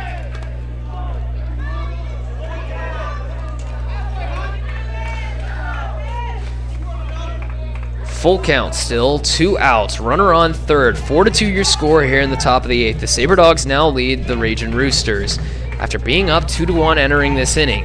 They give up 3 runs here in the top of the 8th, and now the Ragin Roosters will have to claw their way back with only 2 appearances to do so. They'll have the bottom of the 8th and the bottom of the 9th. The 3-2 pitch, ball in the dirt. It's going to be a ball 4 to Delanoy, and that's going to put a runner at the corner.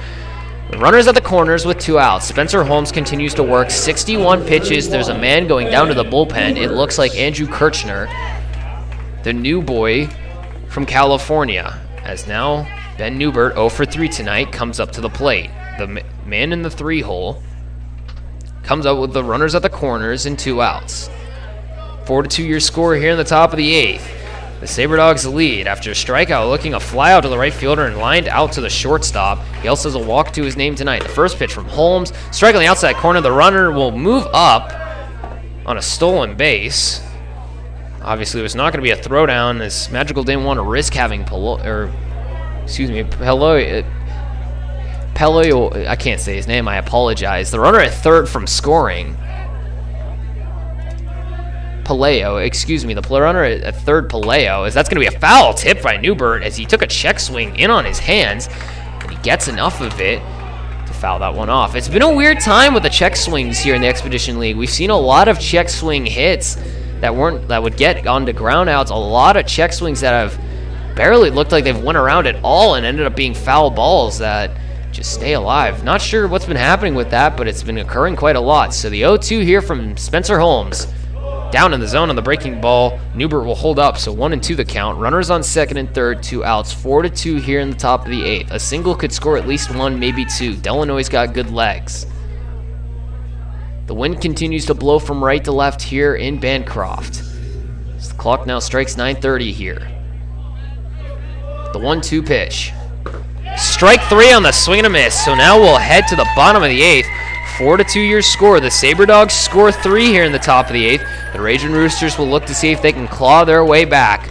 They've done it before. They can do it again. Let's see if they can tonight. We'll be right back after this quick break. Thank you for listening to the Ragin Roosters broadcast. We'll be back momentarily.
Hello everyone and welcome back to Bancroft, Iowa. 4-2 now your score here in the bottom of the 8th inning.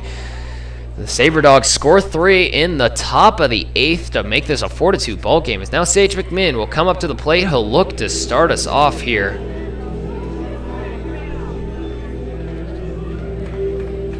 McMinn headed to Missouri Baptist next season, originally from Garden State.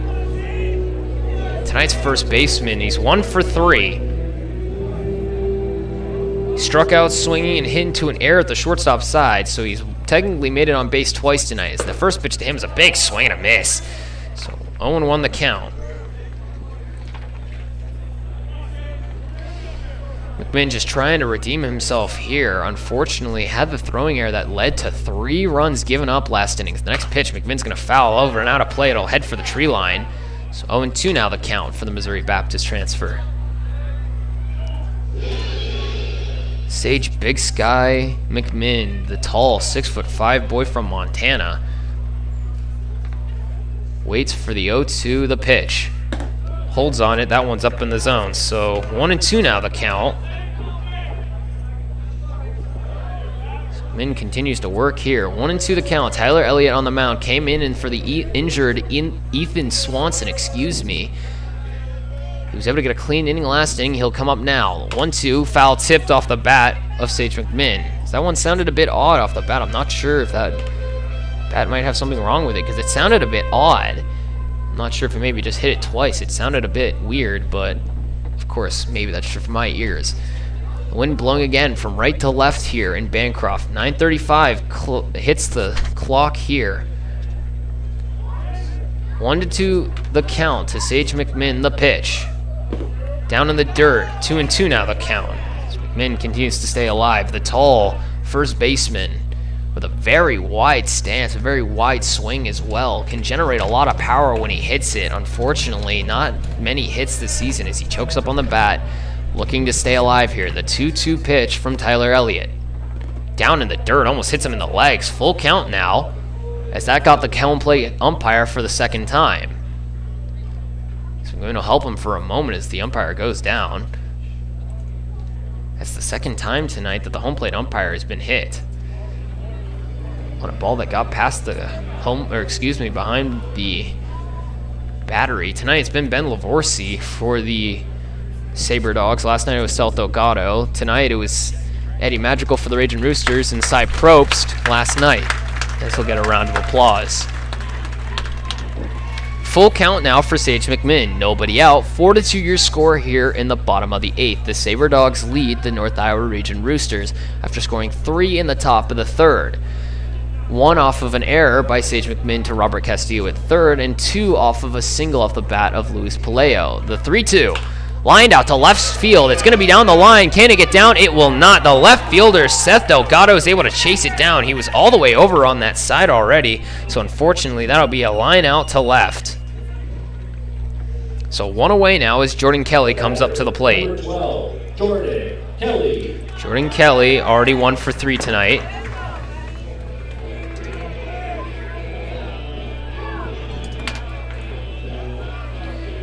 One out now for the DH tonight. Traditionally a first baseman, had a pitching appearance last night in the 18-1 loss. He'll come in now. He's 1 for 3. The first pitch to him, a big swing and a miss. 0-1 the count. Kelly made it on due to a single that the third baseman was not able to retrieve properly. He did strike out in his first 2 appearances. He's not looking to get his 3rd here. 0-1 the count, the pitch. Down and away, 1-1 now the count for the Australian native, headed to the College of Idaho next year from Williston State. One of the older players on this Ragin Roosters crew. I believe he's going to be a rising senior this year, same as myself. As he's a 1-1 count, 1 out, nobody on. 4-2 your score here in the bottom of the 8th, the 1-1. Foul tipped and off out of play, so 1-2 now the count.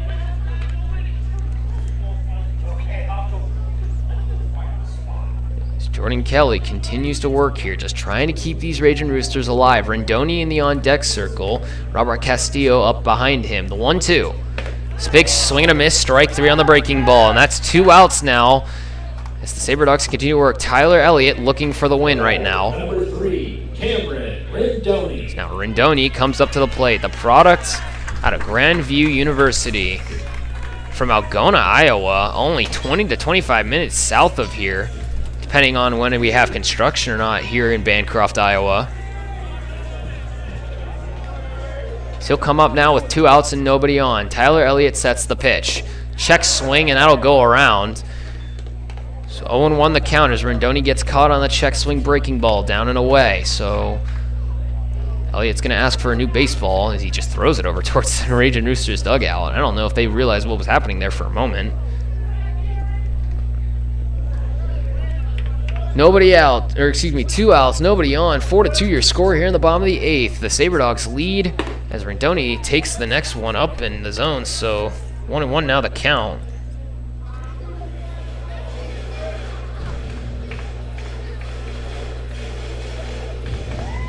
Cameron Rendoni, tonight's second baseman, already 0 for 3 tonight. Has a strike is on the outside corner. So 1-2 now. Struck out looking in his first 2 appearances and then reached on an error to the pitcher, which helped load the bases to help score 2 in the bottom of the 6th. Fortunately, was not able to get around after that. The next pitch to him, down and away in the dirt, 2-2. That ball bounced like a cricket ball in front of the plate. He's going to ask for a new baseball. No more new baseballs from the home plate umpire. River Terry's going to make a delivery over to the home plate. Get a new one for the pitcher, Tyler Elliott, who's now at 24 pitches through an inning and 2/3 of work. Only needed 9 pitches in his last inning. After Ethan Swanson was removed due to injury as he got line drived by Michael Pratt on a fastball right back up the middle. The 2-2 to Cameron Rindoni. He's going to line this one foul over towards my car. Don't hit my Honda, please. Don't hit the Honda. I know we've had our differences, Cameron, but come on, man. 2-2 count for Cameron Rindoni. 2 outs, nobody on. 4-2 your score here in the bottom of the 8th. Cameron Rindoni keeping this inning alive. The 2-2. Strike 3 on a swing and a miss, and he's not happy about that one. He's 0 for 4 tonight with 3 strikeouts. So now we'll head to the top of the 9th. We'll be right back after this quick break. Thank you for listening to the North Iowa Ragin Roosters broadcast. We'll be back momentarily.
Hello everyone and welcome back to Bancroft, Iowa. 4-2 your score here in the top of the 9th. So now we have a new pitcher on the mound, Travis Herbert. The last time he made an appearance was a start against the Pure Trappers. We gave up only 1 hit and 1 run. In what was his first victory of the season, he picked up 5 strikeouts. He'll now come up. The Centralia Community College product will come in as a relief pitcher tonight in the top of the 9th. It's now Chris Monroe, 1 for 4 tonight, the first baseman from Central Michigan. An ever so dangerous hitter at all times, no matter the day. League leader in RBIs and home runs, has 8 homers and now 30 RBIs on the year. He's 1 for 4 tonight, but that doesn't mean squat as we know. The first pitch from Herbert, up in the zone, 1-0 the count.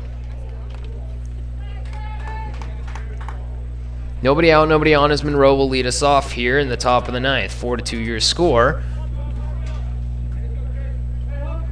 Herbert is coming in for relief.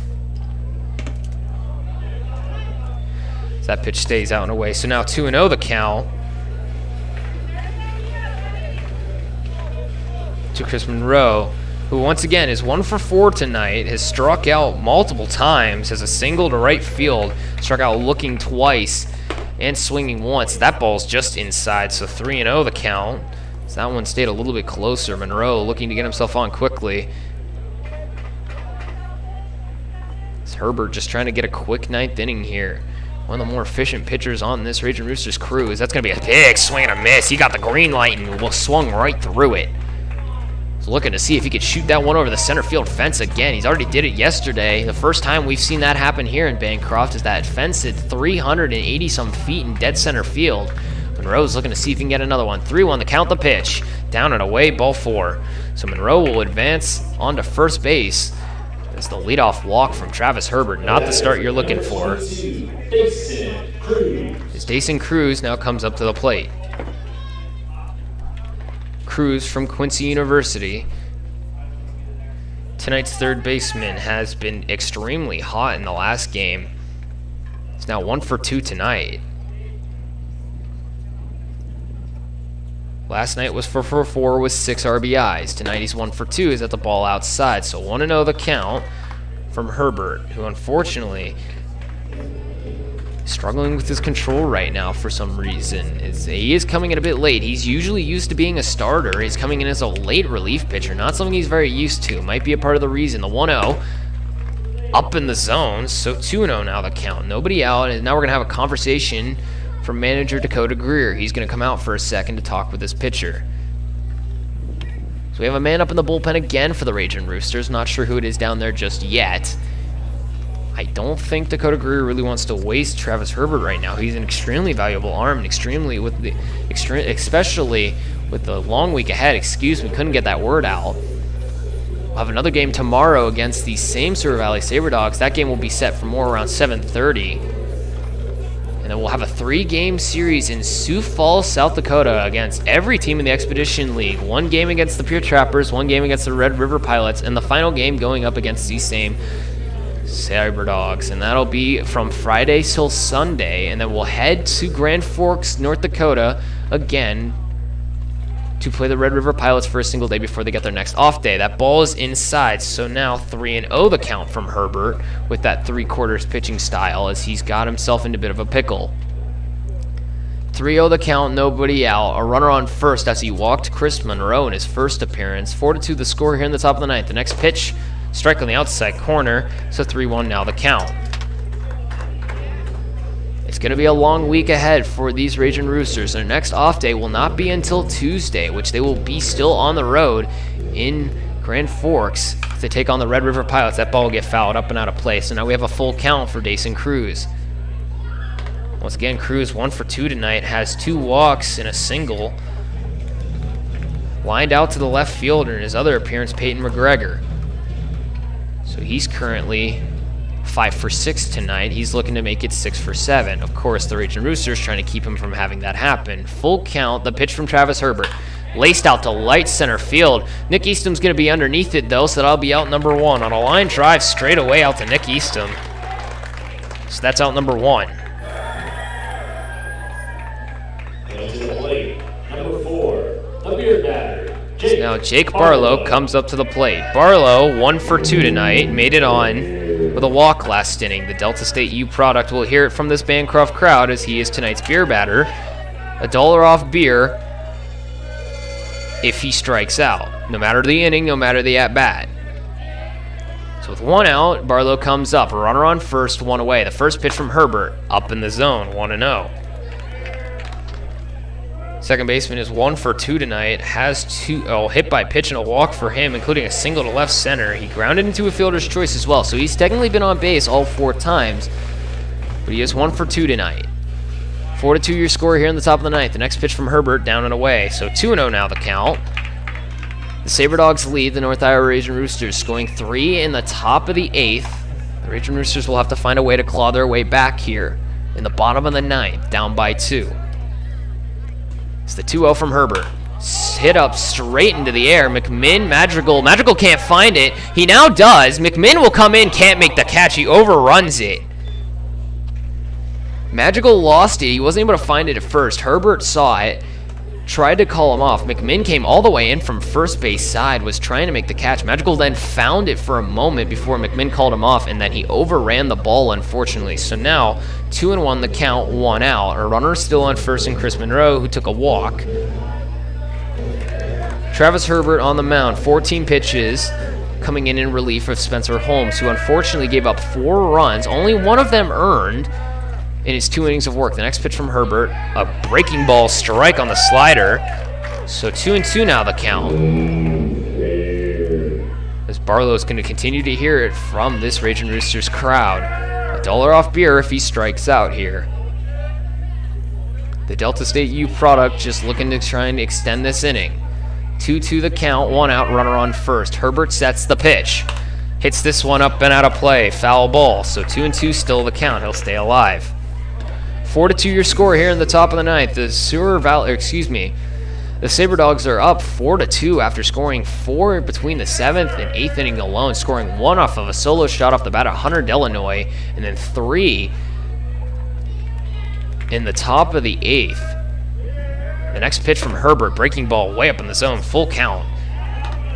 The Sabre Dogs were able to score 3 runs in the top of the 8th off of a throwing error from Sage McMinn to Robert Castillo, threw it past Castillo, who was not able to get over and block it in time, unfortunately, and then scoring 2 more off of a single by Luis Paleo. The next pitch. Swung at it, strike 3. The ball's going to get away. The runner will be out. The runner is out, so that's a strikeout on a swing and a miss. The runner will advance to second. Strikeout. Dollar off beer. Rest of the night. So now we have 2 outs, a runner on second, and what was a weird sequence of events. The runner is out. Now we're going to have a pinch runner from Monroe, or at least a substitute. Courtesy runner. I don't know if it's a courtesy or a pinch runner. But we'll now have a runner on second. Is that 14? Yeah, it must be true. Pitch running for Souris Valley. Trent Dewyer. Now Trent Dewyer comes up as the runner on second. Now we have 2 outs. As Cameron Willman comes up to the plate. Willman, tonight's shortstop, he's 1 for 4, hitting in the 7th spot. 2 outs, runner on second. 4-2 still the score here as Travis Herbert tries to close out this 9th inning. A breaking ball up in the zone, so that'll be ball 1. 1-0 the count, runner on second. 4-2 your score, there's 2 outs. As in the courtesy runner for the first baseman, Chris Monroe. Or a pinch runner, I'm not sure. I'm going to assume a courtesy runner. That's going to be a strike on the outside corner by the slider of Travis Herbert with that odd 3/4 sidearm throwing motion that he has. It has obviously been very effective. A .059 batting average for him this season. Only had 5 strikeouts in his last appearance, but it was good enough to get him only 1 hit against and 1 run earned. This ball's hitting to shallow left center field. Somebody's got to call it. Nobody's called it off yet. Caden Miller will finally, and I'll be out number 3 on a pop fly into shallow left center field. Caden Miller had to make a deep run for it as the outfield was deep back. So we'll head to the bottom of the 9th. The Ragin Roosters will have to claw their way back, down 4-2 to the Sabre Dogs here in Bancroft. We'll be back real quick after this short break. Thank you for listening to the North Iowa Ragin Roosters broadcast. We'll be back momentarily.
Hello everyone and welcome back to Bancroft Memorial Park. 4-2 your score. We enter the bottom of the 9th inning. Number 24. As now Robert Castillo will come up to the plate. He's 0 for 3 tonight for him, unfortunately. He's had a couple of good opportunities. He's 0 for 3 in his last appearance, but now has 2 RBIs after the fielder's choice scored 2. But he is still technically has not collected his first hit with these Ragin Roosters. In his first start, he is 0 for 3. The first pitch to him, a swing and a miss. Strike 1. Tyler Elliott continues to pitch for the Souris Valley Sabre Dogs. Elliott already through 2 innings of work, came in relief for Ethan Swanson, who was hurt. He's continued to pitch here. He's been effective. Robert Castillo lines this one foul. It's just going to make it out of play on a line drive.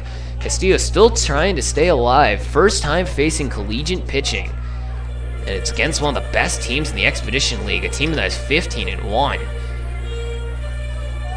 0-2 the count here for Castillo. Nobody on as he leads off the inning. The 0-2, ball down and away as it bounces in like a cricket ball. 1-2 the count.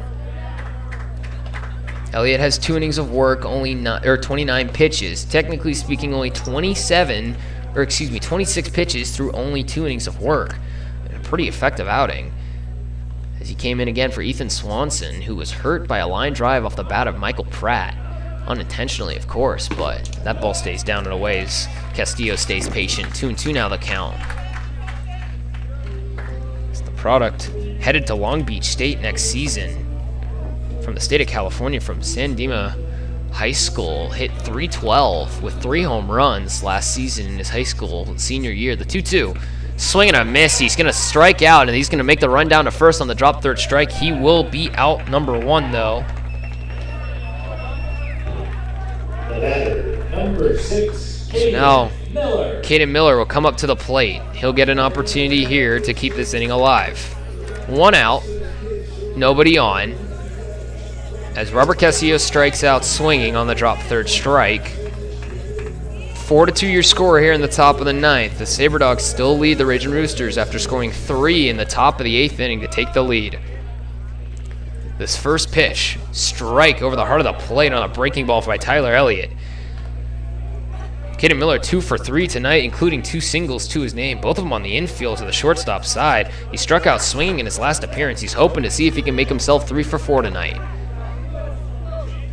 The next pitch from Tyler Elliott. Strike on the outside corner, 0-2 the count. He is continuing to work here. He has been excellent in his 2 1/3 innings of work. A man who had a 6 ERA entering this game, he has been effective. The Ragin Roosters just trying to see if they can come back here after having a 2-0 lead earlier, and that's going to be a ball way up in the zone. 1-2 now the count for the co-college product on the mound against the Centralia Community College product from Oregon. Tonight's shortstop. If he can put one in the infield, he can outrun it. We've seen it happen twice tonight. He's done it both times with infield singles. The next pitch, a swing and a miss, and that's back-to-back strikeouts. So that's 2 away now. Now Nick Eastham comes up to the plate. Eastham from Midway University. 1 for 3 tonight. He's coming up. He's got a 2-out rally to try and bring up. 4-2 the score here. The Sabre Dogs still lead the Ragin Roosters here in Bancroft. 2 outs. 1 for 3 tonight. Nick Eastham. He grounded out in his first appearance, walked, has a single to right, and struck out swinging in his last appearance. He's going to see if he can change his fate here. 4-2 the score. Ball outside from Tyler Elliott. 1-0 the count.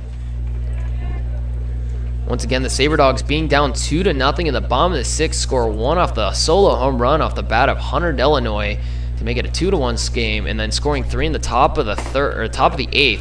Strike on the outside corner. Nick Eastham doesn't appreciate that call. 1-1 the count. The Midway product tonight's leadoff man in center field. Something we haven't really seen that often. He's been mostly the 9-hole hitter and has been in right field. Michael Pratt taking in right field, who is usually the center fielder. And a bit of a mix in the matchup in the lineup is the next pitch. Big swing and a miss from Eastham. He was trying to smack that one. 1-2 the count. 4-2 your score. Tyler Elliott looking for the win to see if he can pick his club up and put them up to win number 16. The 1-2 pitch. Strike 3 called, and that'll end the ball game.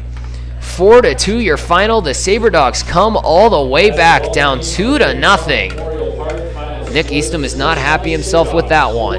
Your North Iowa Ragin Roosters 2. And unfortunately, the worst way possible, that game could have ended for the Ragin Roosters, up 2-0. Spencer Holmes, unfortunately, given the loss, gives up 1 earned run, gives up 4 through his 2 innings of work. Tyler Elliott comes in for relief and picks up the win over 3 innings of work, no earned runs, 5 strikeouts. That'll end the ball game. 4-2 the final. The Sabre Dogs will win the series and look to sweep tomorrow, as we'll have another game tomorrow here in Bancroft. Game set for about 7:30 o'clock tomorrow. Still up for interpretation. We're not entirely sure just yet. We're going to figure it out. We'll get updates on social media for you for those who are listening right now still. Once again, Spencer Holmes takes the loss, unfortunately, after giving up 4 runs, 1 earned, against the Souris Valley Sabre Dogs after they were up 2-0. Give up a solo shot to Hunter Delanoy to right, and then gives up 3. So now here we are. The Ragin Roosters fall to 6-8. The Souris Valley Sabre Dogs jump up to 16-1. Easily the #1 team in the Expedition League. It's not even close, to be completely honest with you. Thank you everyone for listening tonight. Once again, 4-2 your score here in Bancroft. The Souris Valley Sabre Dogs defeat the North Iowa Ragin Roosters, coming back from down 2-0 in what was a great defensive battle between the two sides. Both starting pitchers going 5 innings, giving up no runs. Both of them Wesselman going 5 innings, giving up 5 hits, 2 walks, and 9 strikeouts. Jacob Thurman, his first start with the Ragin Roosters, goes 6 innings, 5 hits, 4 walks, 7 strikeouts. An excellent outing for him. Ethan Swanson comes in, gives up 2 runs, none of them earned, on 2 hits and 2 strikeouts after back-to-back errors and 3 in the inning there in the bottom of the 6th. Spencer Holmes comes in relief of Jacob Thurm, gives up 3 hits, 4 runs, 1 earned, 2 walks, 4 strikeouts, including a solo home run to Hunter Delanoy over the right field fence. Tyler Elliott would come in for the injured Ethan Swanson, pitch 3 innings and have 5 strikeouts to his name. Travis Herbert would then come in for an inning of relief, 1 walk and a strikeout. Did not give up any hits or any runs, but unfortunately by then, Ragin Roosters were not able to come back. Caden Miller goes 4 for 2. Multiple hits tonight. 7 hits, 2 runs scored for the Ragin Roosters. 8 hits with 4 runs for the Sabre Dogs. As Hunter Delanoy leading the way. 3 hits, including a solo homer and a walk and 4 at-bats. This is a solo run for himself as well, as you can imagine with that solo homer. Polloy coming up with a single hit in 5 appearances, but picks up 2 RBIs, the winning RBIs. We'll be back again tomorrow here, 7:30 the start time. That is up for debate. We will have a better time closer to tomorrow's ball game. Thank you everyone for listening and coming out tonight. I am Mason Strawn. 4-2 your final here. The Sabre Dogs defeat the North Iowa Ragin Roosters. Thank you again for coming out tonight and listening. We'll talk to you tomorrow. Have a good night.